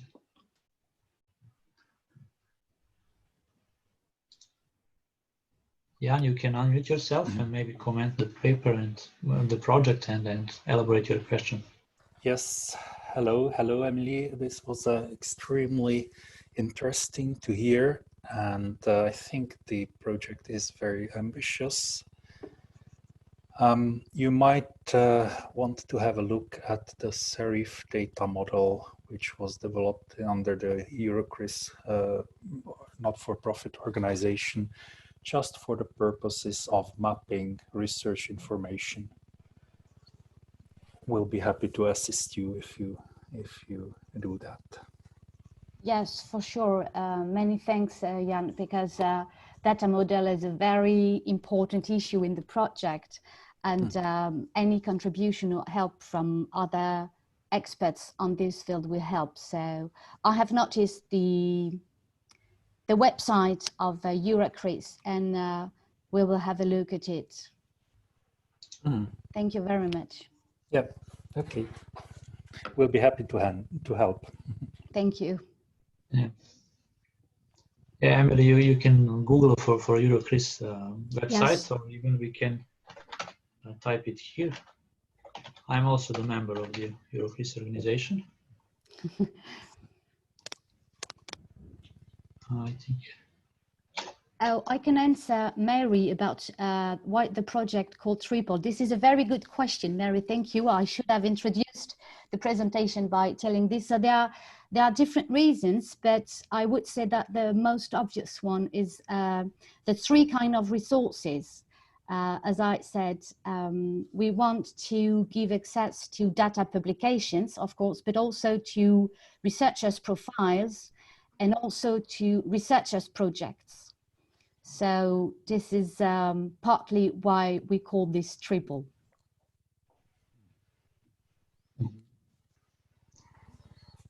And one question from Miriam. Yes, thank you very much for this question. So to start, so you're right, because we only focused on the European area. So of course, at the moment, it is a lot of work. So we focus on European connections through Opera's research infrastructure and the EOSC. But of course, we don't want to focus only on Europe, and if there are connection with international and over Europe, we will take opportunities, of course. Okay. Okay, thank you very much. I'm not sure that we have more time for the discussion now, but of course, I suppose that any comment or question is welcome to be sent via email to Emilie and the other authors of the Triple project. Yes, thank you very much. Yeah, Emilie, thank you very much for your Bye-bye. presentation. Bye-bye. We are going further with our program. The next presentation is entitled Creating a Learner Corpus Infrastructure, Experiences from Making Language Learner Data Available. And it will be presented by Alexander König. And you can see the list of authors here.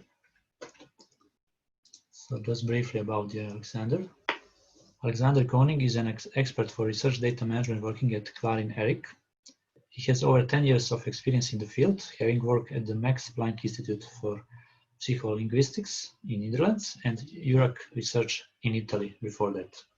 His current work focuses on developing best practices for data management, especially dealing with integrating the FAIR principles into more RDM workflows. So Alexander, can you please unmute yourself? I'm going to.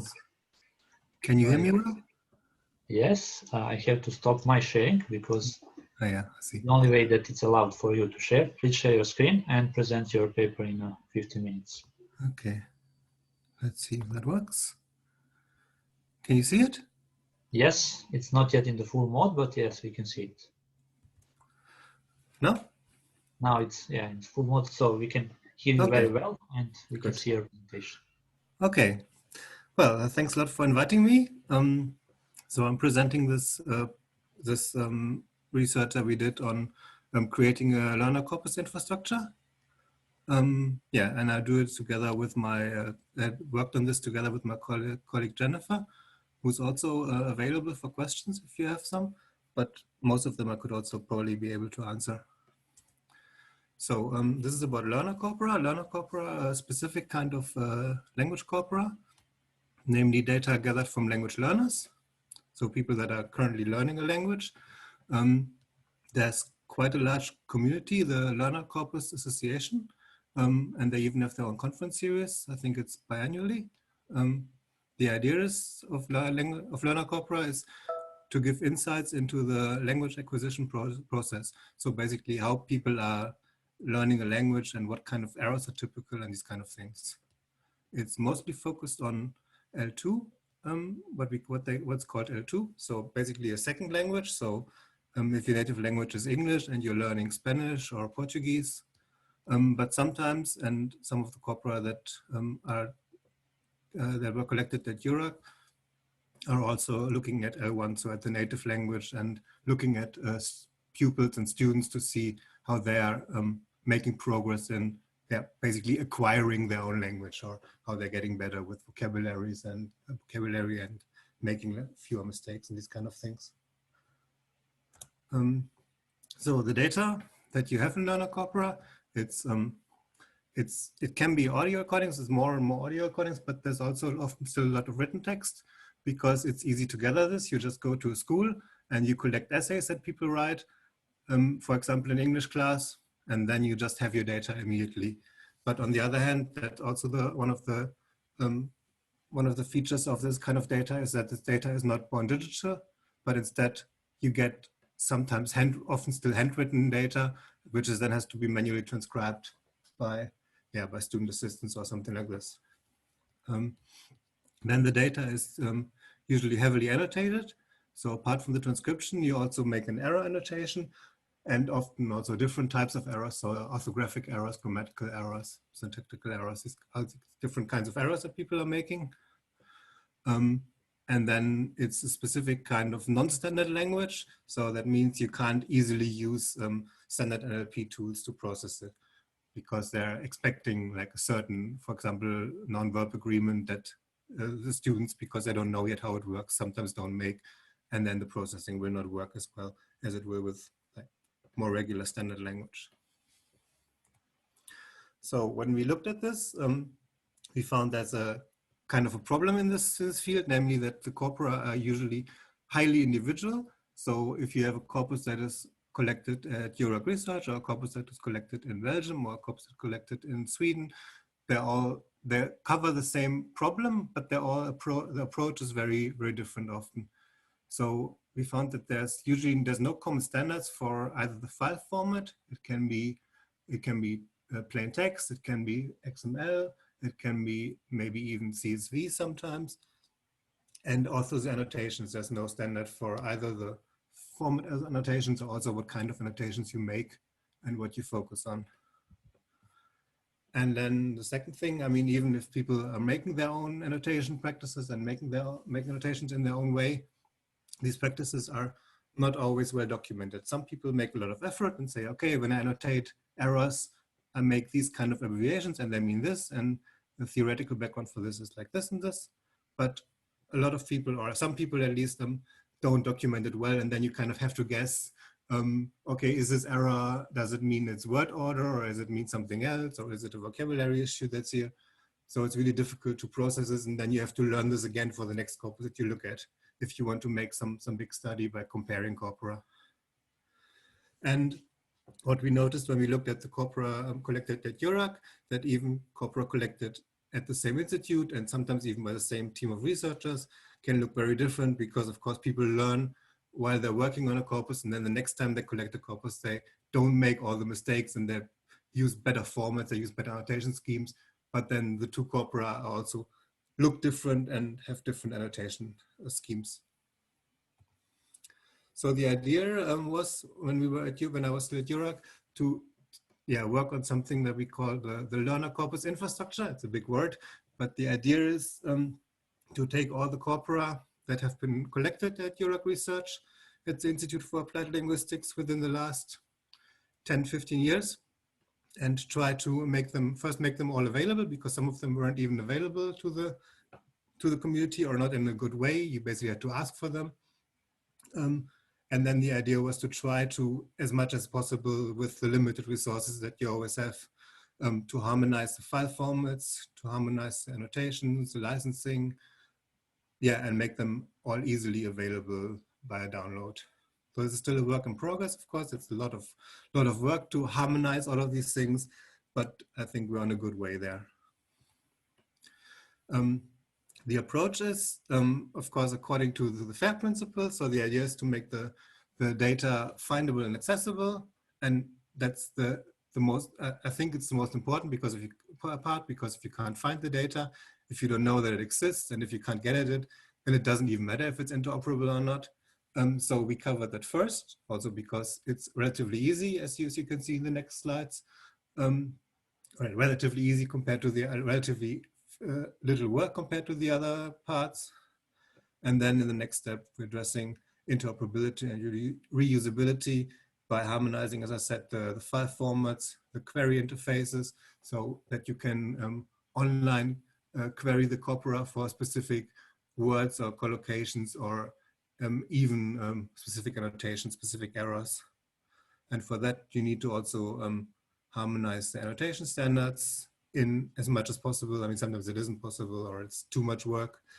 And then also harmonize metadata, so that you always have the information, for example, about the learners. What is their first language? How long have they been learning the second language? What's their age? What's their, I don't know, background regarding on where they lived before, what other languages they speak, these kinds of things. So the data that what we worked on were mostly these 6 corpora that have been collected at URAC within the last 15 years, I think, or so. As you see, most of them, because URAC is an institution in South Tyrol, so there's this bilinguality of German and Italian. So a lot of the corpora focus on this German and Italian, and how Italian native speakers learn German, and how German native speakers learn Italian, and these kind of things. But there are also other things where English was put in the mix, and there was this one project that was done with colleagues in the Czech Republic, which also used this language. So the first step that was done is we set up this repository, which is called the URAC Research Clarence Center. It's a research data repository based on Clarence DSpace. There was a DSpace presentation yesterday, I think. So this is the same. It's a variant of the DSpace project with some additional plugins to make it more easily interact with the Clarence infrastructure. And this repository is kind of a Clarence, what's in Clarence called a Clarence Center. So it's part of the Clarence infrastructure, which means that the general search interface, for example, in Clarence, is harvesting it, and you can, when you go to the general search interface of Clarence, the Virtual Language Observatory, the VLO, then you can also see the data that is at the ERCC. So this relatively easily, I mean, it's not so easy to set up, but once it's set up, it basically for free covers most of the findability and accessibility problems. So the data is, the metadata is provided automatically via the OAI PMH protocol, and is then harvested by the Clarin Virtual Language Observatory and other search engines, like for example, the Open Language Archives community. All the data gets automatically a persistent identifier. So in principle, once you have this, you can point to that and you will always find the data back, even if something in the infrastructure changes. And it also covers accessibility because it's part of the Clarin federated login. So if you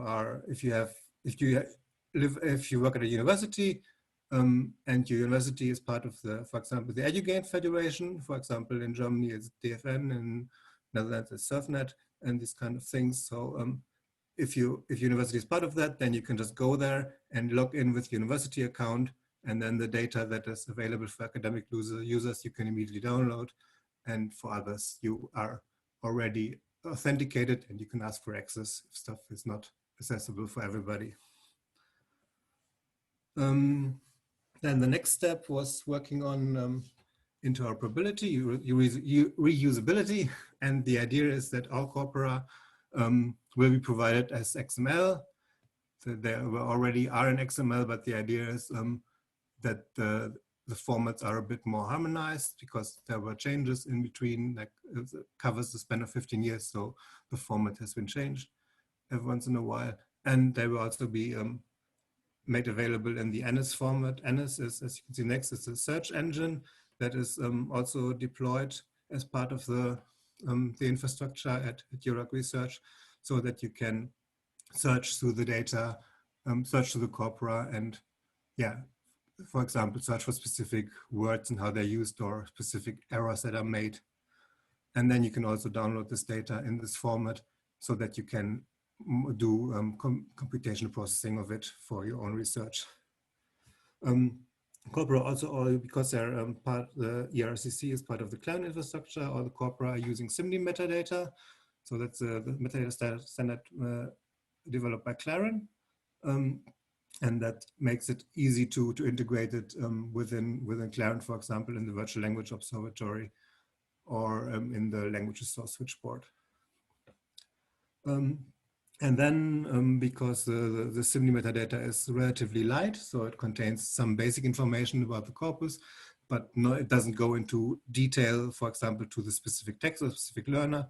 So the idea is to also develop and record and harmonize additional metadata on the individual text and learner level. And it's still being debated in which kind of format it is, but it will be some kind of XML or text-based format, as maybe even SIMD or some CSV or yeah, some machine readable format in that sense, at least. So the idea is to have here information about the text, like how was it elicited? Were there time constraints? Was it part of an exam or not? These kind of things.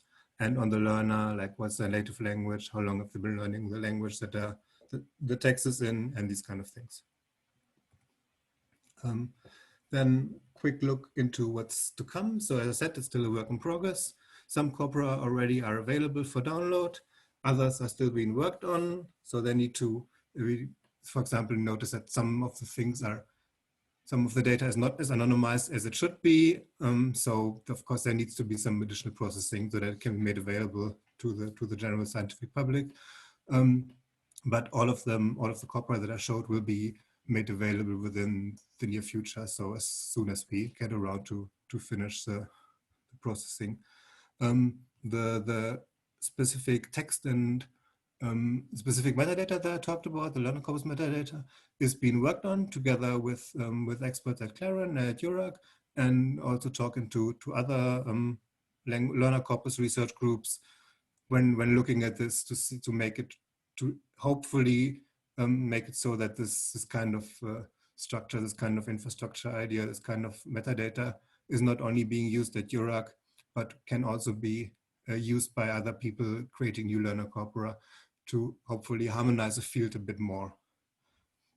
And the idea is to also, because of course when we did this work of harmonizing this and then verifying the data, we learned a lot. And the idea is to, instead of other people having to figure it out on their own, to provide guides to others so that they can follow these guides and see what are the pitfalls, what are easy ways to do things, and what are probably good best practices. So the idea is to provide guides to others so that they can yeah, can learn from our experiences.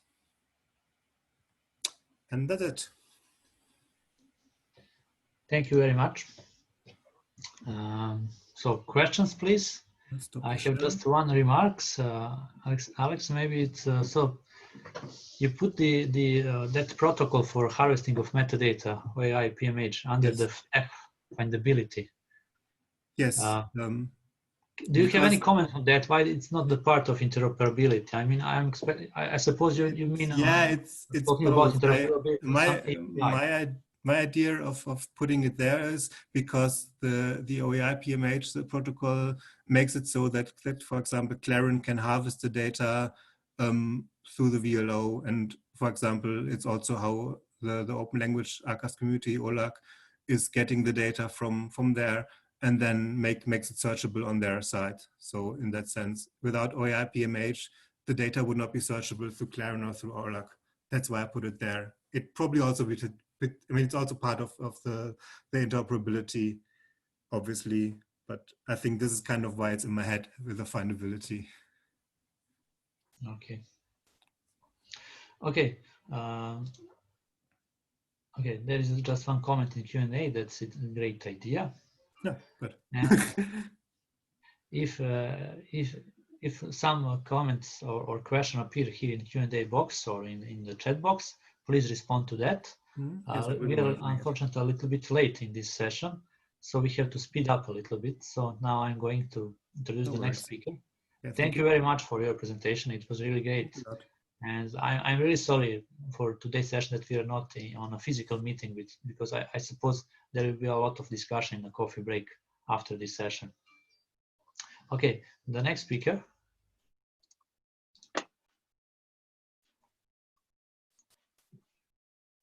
Hello. Okay, is Andrew. He's already unmuted himself, so just to find a few information about you.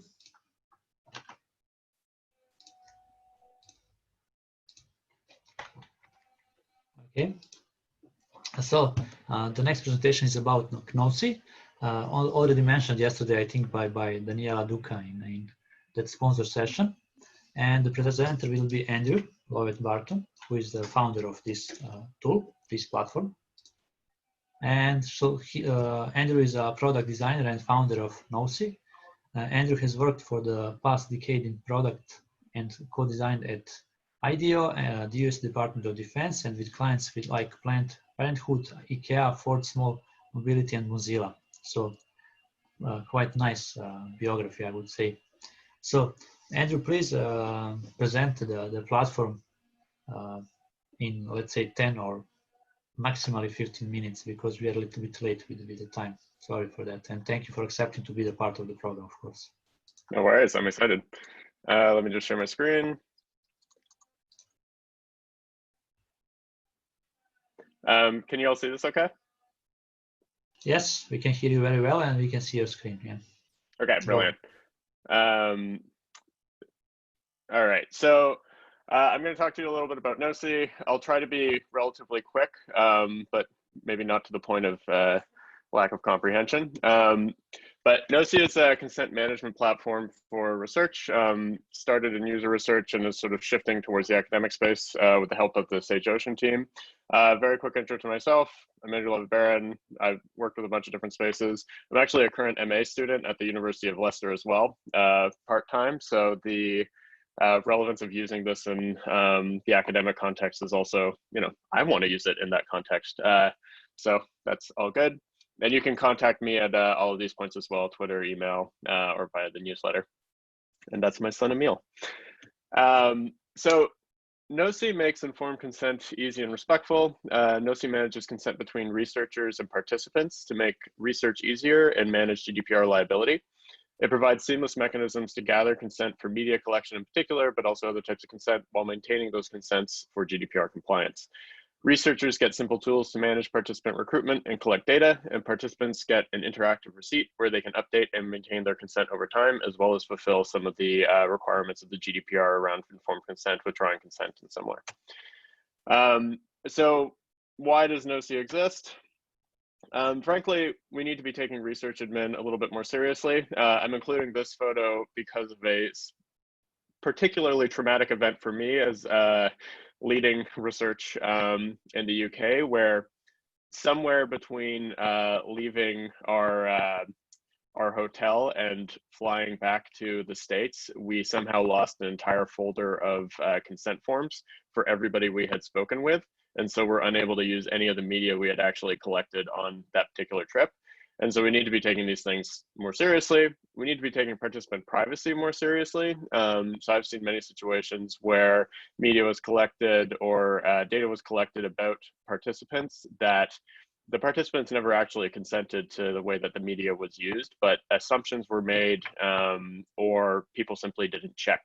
There weren't easy ways to check and people took shortcuts. And finally, we need to be taking consent more seriously overall. I've seen a lot of these things floating around the user research community where it's mere copies of cookie consent forms and similar. And this is insufficient for what we're seeing in a lot of qualitative research now, where we need to be specific about what we're asking consent for, specific about what it is that we're using the data and media collected for, and similar. And so this just isn't good enough. So in terms of general philosophy about building Knowsi, this is a lot of what was driving it. So the most impactful products and services have great research behind them. And Knowsi really started as a user research platform. So great research means collecting the right data, the right people, from the right people with the right timeline, with the right budget. But you need to collect that data in such a way that you can address patient anxiety and get sort of high quality data from people. And so anybody who's done interviews knows that a lot of the early stages of your conversations with participants is simply putting them at ease, building a rapport, making sure that they feel like they can trust you as somebody who has their interests at heart. And building a lot of that initial relationship is actually built on consent. And finally, and this is the case for business owners, but also research administrators, there's a need to balance research requirements with compliance and privacy laws. So we can't overstep, we can't go too far, we can't ask too much. We need to make sure that what we're asking of our participants is reasonable within the bounds of the research that we're doing. And we also need to make sure that we respect them and their privacy in an ongoing way. So we need to balance data collection with GDPR liability and data management costs. Ultimately, I think that we can be doing this kind of research better, particularly in the private sector. I think sort of academia has a big leg up from an ethics perspective on market research, private sector research. But I believe that Knowsi can be a Trojan horse for better privacy practices in private sector research. So it's a useful tool for researchers. It's usable, it's beautiful, it works well. It creates a seamless experience for participants. So participants can very quickly put in their information, they can see what they can consent to, and it creates a necessary liability shield for businesses, and of course, the academic context as well. So how does Knowsi work? I'm just gonna very quickly walk you all through the interface so you can see a little bit, but Knowsi is free to use for smaller projects, so you're more than welcome to just go ahead and sign up and give it a try.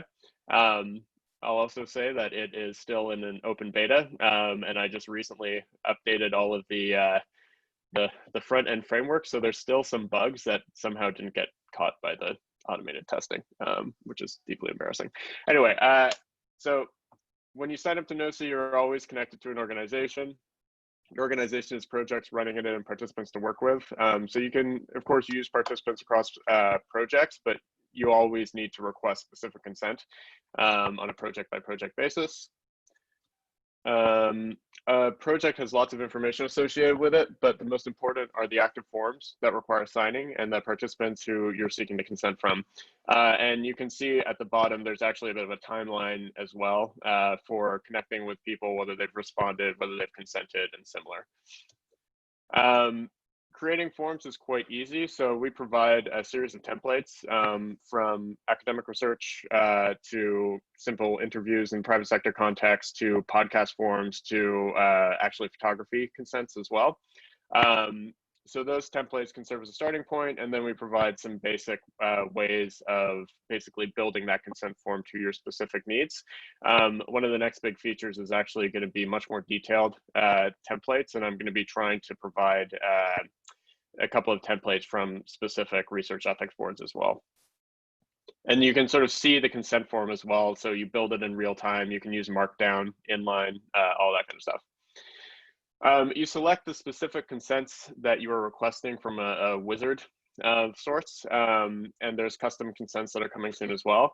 The default consents allow you to preview individual media consent levels as well. And so this is a significant part for looking over the body of your participants and seeing who has consented to what, and very quickly assembling those assets in the appropriate way. When you're sending, and so this is just very quickly a view from a participant. When you're sending a Knowsi consent form, the research recruit will get all the information they need to provide their informed consent. So from the get-go, they either get a link that's customized to them, an open link, or the Knowsi platform itself can send emails. So for various reasons, we don't recommend that. It's better to sort of develop a one-on-one relationship with your participants. So they can see what they're going to get, and then they can fill in their information as appropriate. Once they create their sort of participant profile, their basic, like their name, their contact information, and stuff like that, they will see the specific consents that are being requested, both the things that are required for them to be part of the research and also those things that are optional. And then each consent has a legal version and a plain version that the participant can sort of toggle between and see when they're doing the signing. Finally, there's contact options. So there's organization or project level, organization level, and then actually platform level requests to be contacted over time. And so this provides the frame for consenting to, say, participating in future research and similar. And so you simply sign, they'll get an indication it's okay, you're done, what's next, and they'll receive an email receipt. From that receipt, they can go in, access their signed documents by simply confirming the email that's coming from that specific piece, and then they'll be able to change all of their consents going forward, including seeing all the documents that they've signed through that particular contact method within the system. They can download PDFs, they can contact the researcher, they can update their info, and they can also do an automated delete of all their consent from the system. And then finally, as a researcher, you get to see a little preview of the context of that particular participant's signature. So they've approved for internal interviews, and they've approved for collecting audio only for note-taking purposes, but not say sharing more broadly. So how does Knowsi work overall? Knowsi is a SaaS application that started as a side project and is growing into something a little bit bigger. Currently, we have over 150 users and over 30 paying customers. You know, we're in the early, I say we, this is a royal we. This has just been me sort of waiting until my son goes to sleep and cranking on code and design. But there are UI bugs and there are new features and fixes coming out consistently, but the platform is up and being used, which is very exciting. And then the goal is to have it ready for use in an academic setting by the end of the year, with the help of the Sage Ocean team and the concept grant that they very graciously have provided. To just take a very quick look at the background of the platform. So it got started with the closed beta with the Copenhagen Institute of Interaction Design's master's program.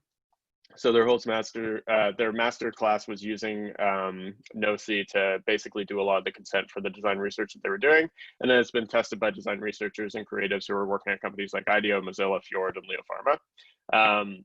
Very specifically, I don't think we fully cover clinical research consent requirements yet. So this was more in a marketing context that they were using it, but yeah. Knowsi was also featured in the Harvard Kennedy School Strong Center privacy forecast in 2019, when the interface was very, very different. And I was using more of a comic metaphor. And then, of course, Sage has provided a concept grant just last month to help build the tools, connections, networks, and buy me some time to effectively build Knowsi towards the academic social science market as well. So 2 requests. One, I'm seeking testers who are working in at the academic social sciences, and also research administrators who are in charge of looking over some of this kind of stuff. I would love to talk to you, and if you're interested in not even necessarily using the platform, but like the right solution and similar, please reach out at andrew@knowsi.com, and we can schedule a time to chat. I would love to learn from you. I would love to hear about some of the things that you're looking for. And then finally, Knowsi is free to try. So it's in an open beta. The free version is going to last forever, and you get a certain number of consent seats a month. But from what I've seen, that's been enough to support a lot of students and also smaller private sector research projects. And then if you want to try the pro version, you can use the code SAGE if you sign up for one of the paid tiers to get 2 months free. So yeah, thank you for the time. I'm not sure if I've gone over at all. I feel like I was speaking pretty quickly. Yeah, thank you very much, Andrew. It's obviously that it was interesting because you have already 7 questions in Q&A. Unfortunately, I don't think we have so much time for all of those questions, but maybe you can select one to answer live in a microphone. And then after I introduce the next speaker, you can use a textual mode in Q&A box to answer on the other questions if you want, of course. I think it's good for promotion, of course, of your product. Yeah. Sure. So, and which one we are going to select? That's the question. So we have one raised hand just to check. We are giving priorities to the people who would like to ask a question in the microphone. Viola, would you like to ask something, or we are going to select one of those questions? I like this comment. It's a wonderful and interesting presentation, but the presenter is very fast. Yep, sorry. Yes, that's true, but we are unfortunately a little bit late and we have to speed up. So maybe you can answer on this question with 2 likes from Chris Deloff. Can you find that in Q&A in a list of open questions? Where do you keep the consent forms in the cloud? That means you can only access consent if you have a subscription. How do you keep the consent forms on premise? So the consent forms are stored in the cloud. It's through on a Postgres and backed up thing on AWS S3.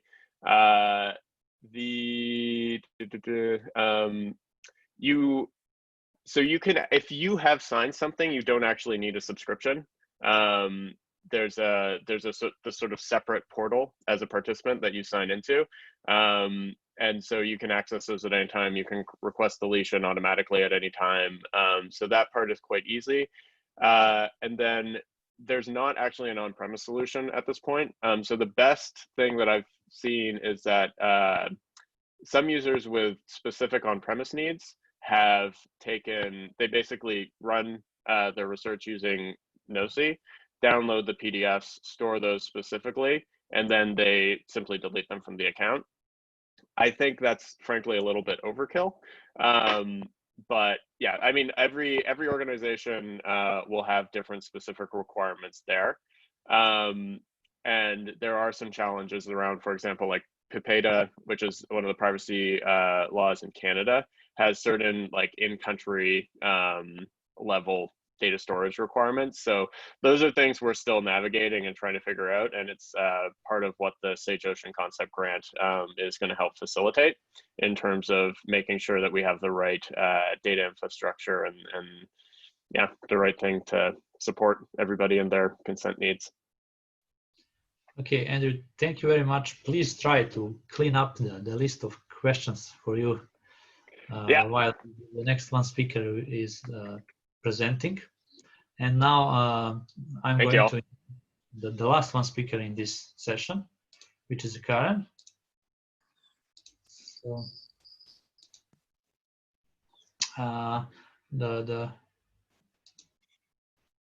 the next talk is entitled "What's Up at the University of Eswatini." So our next speaker is from Eswatini, or I think the former name of that country was Swaziland. So I'm really happy that we have a presenter from such a small country.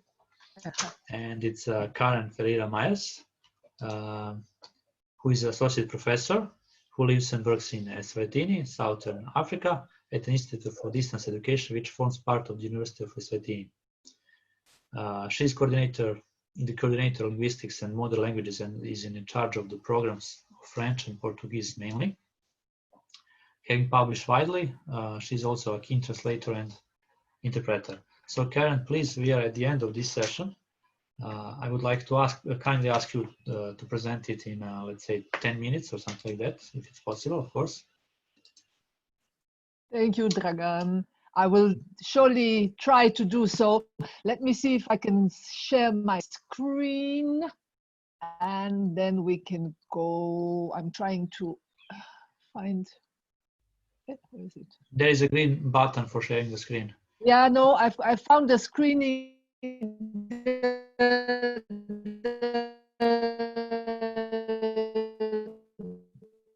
Karen, sorry for interrupting you, but it's the sharing of screen. Okay. Okay, it doesn't want to show me my presentation. Yes, but it seems as your connection is not stable enough. I have interruption in your voice. I'm not sure. Maybe it's better to try to just play your pre-recorded video. Oh, yes, yes, yes, yes. We can definitely do that. Okay, just a moment to play that. Thank you. You're welcome.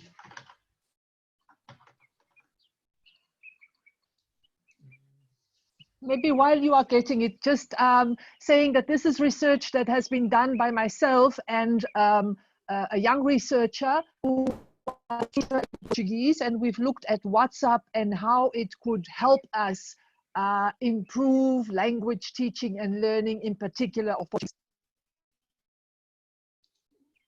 Okay, thank you.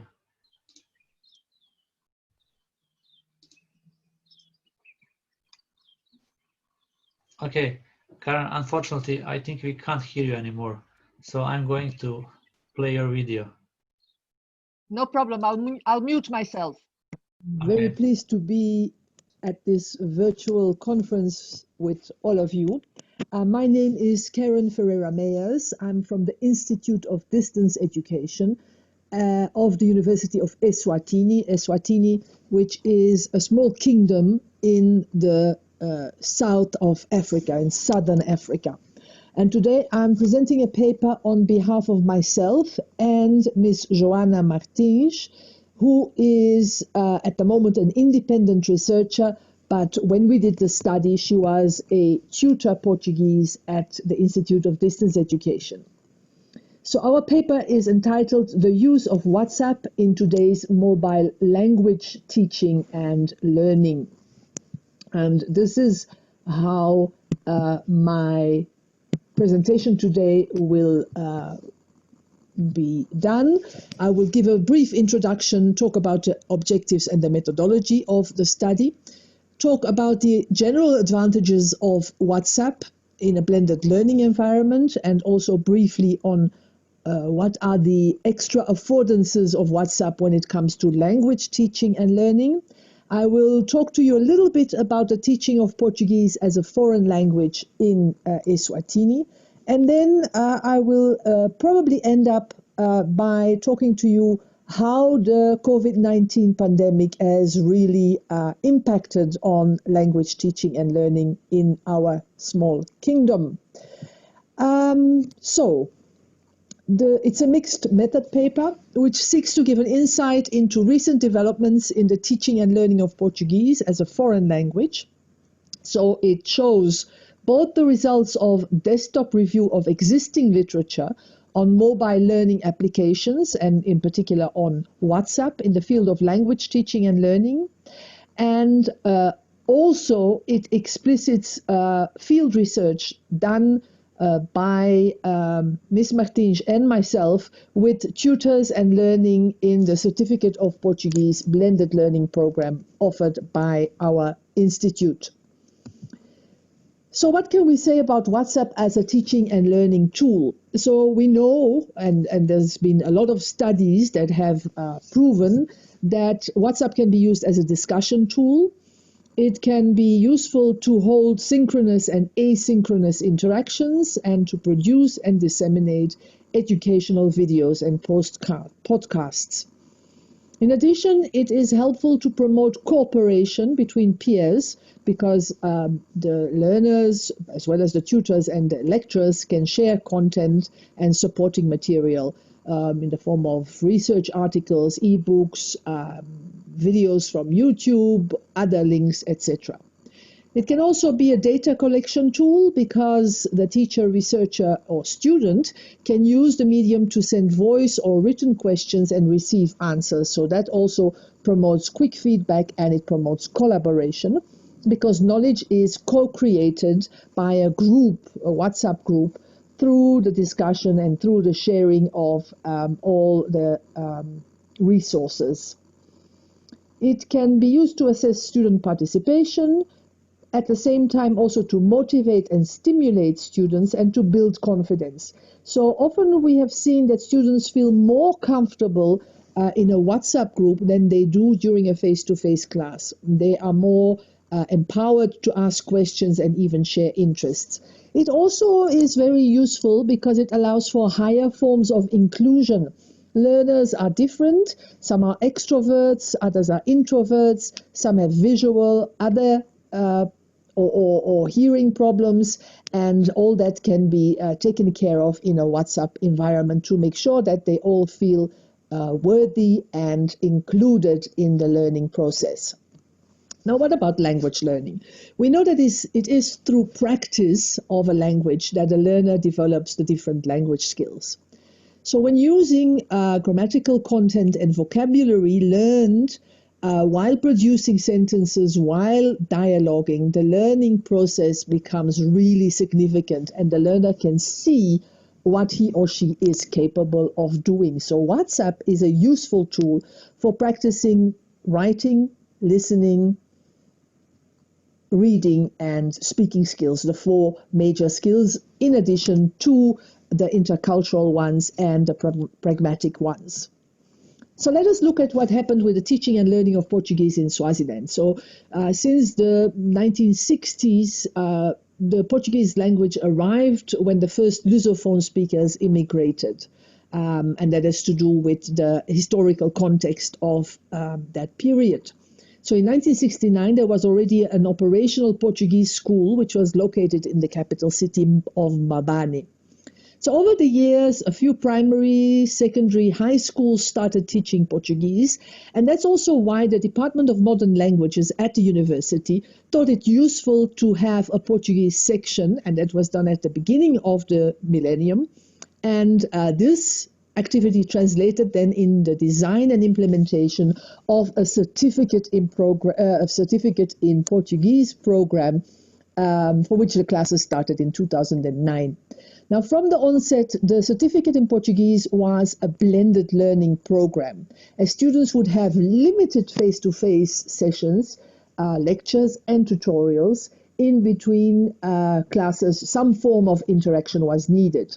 So at first we looked at Moodle, which was seen as a viable option, but it was soon felt that WhatsApp offered more affordances, and that is until COVID-19 really struck the country and the educational sector. So what happened with COVID-19? The pandemic was greatly disruptive. It has disrupted teaching and learning in the whole kingdom.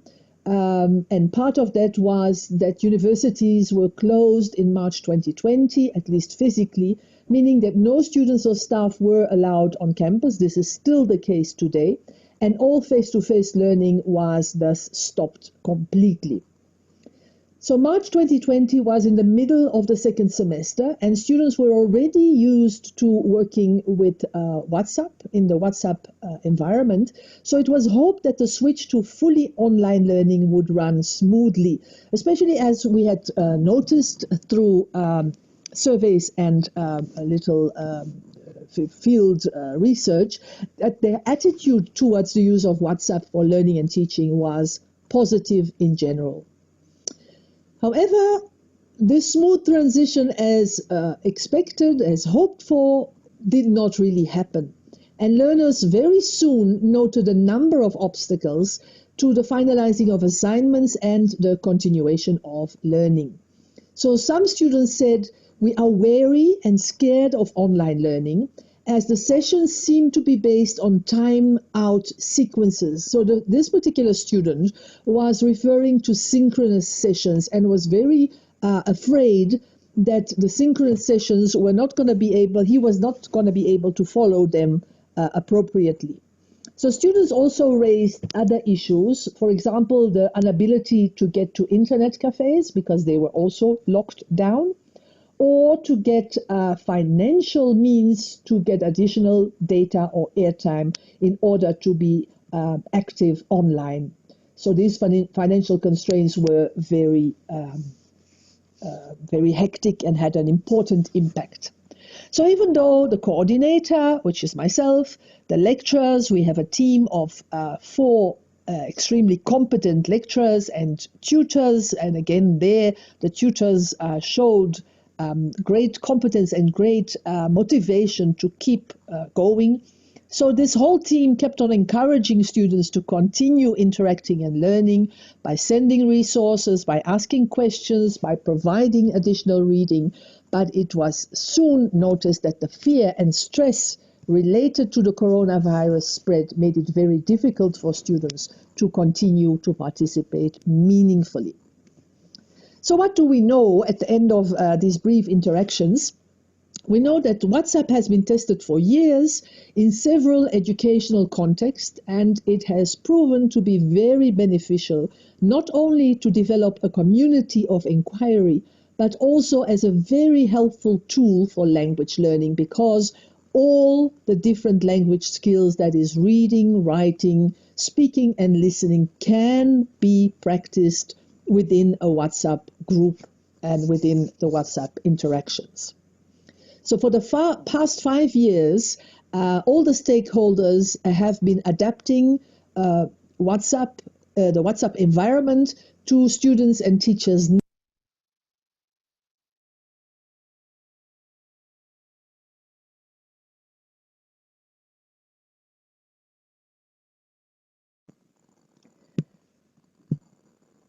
So because I'm using Bandicam,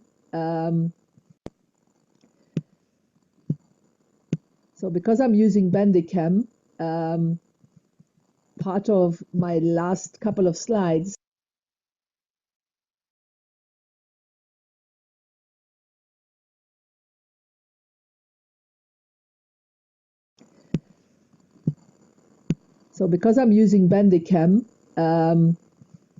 part of my last couple of slides did not come through well. So I just wanted to say that for the past 5 years, the whole stakeholder team has been adapting the WhatsApp environment so that students and teachers' needs can be satisfied. And we're trying to make the best use of the tool as possible. So in the last but one slide, you have the references that were used to prepare the paper. And that brings me to the end. I hope, and together with my colleague Joanna, we hope that you have enjoyed this short presentation, and we of course look forward to your comments and questions. If we don't have enough time to do this now, at least you have our email addresses, and we would also like to thank all the stakeholders who have been involved in this brief study, in particular the tutors, the lecturers, and the learners who participated in the research that led to this presentation. And this marks the end of my virtual presentation. I thank you all for your attention.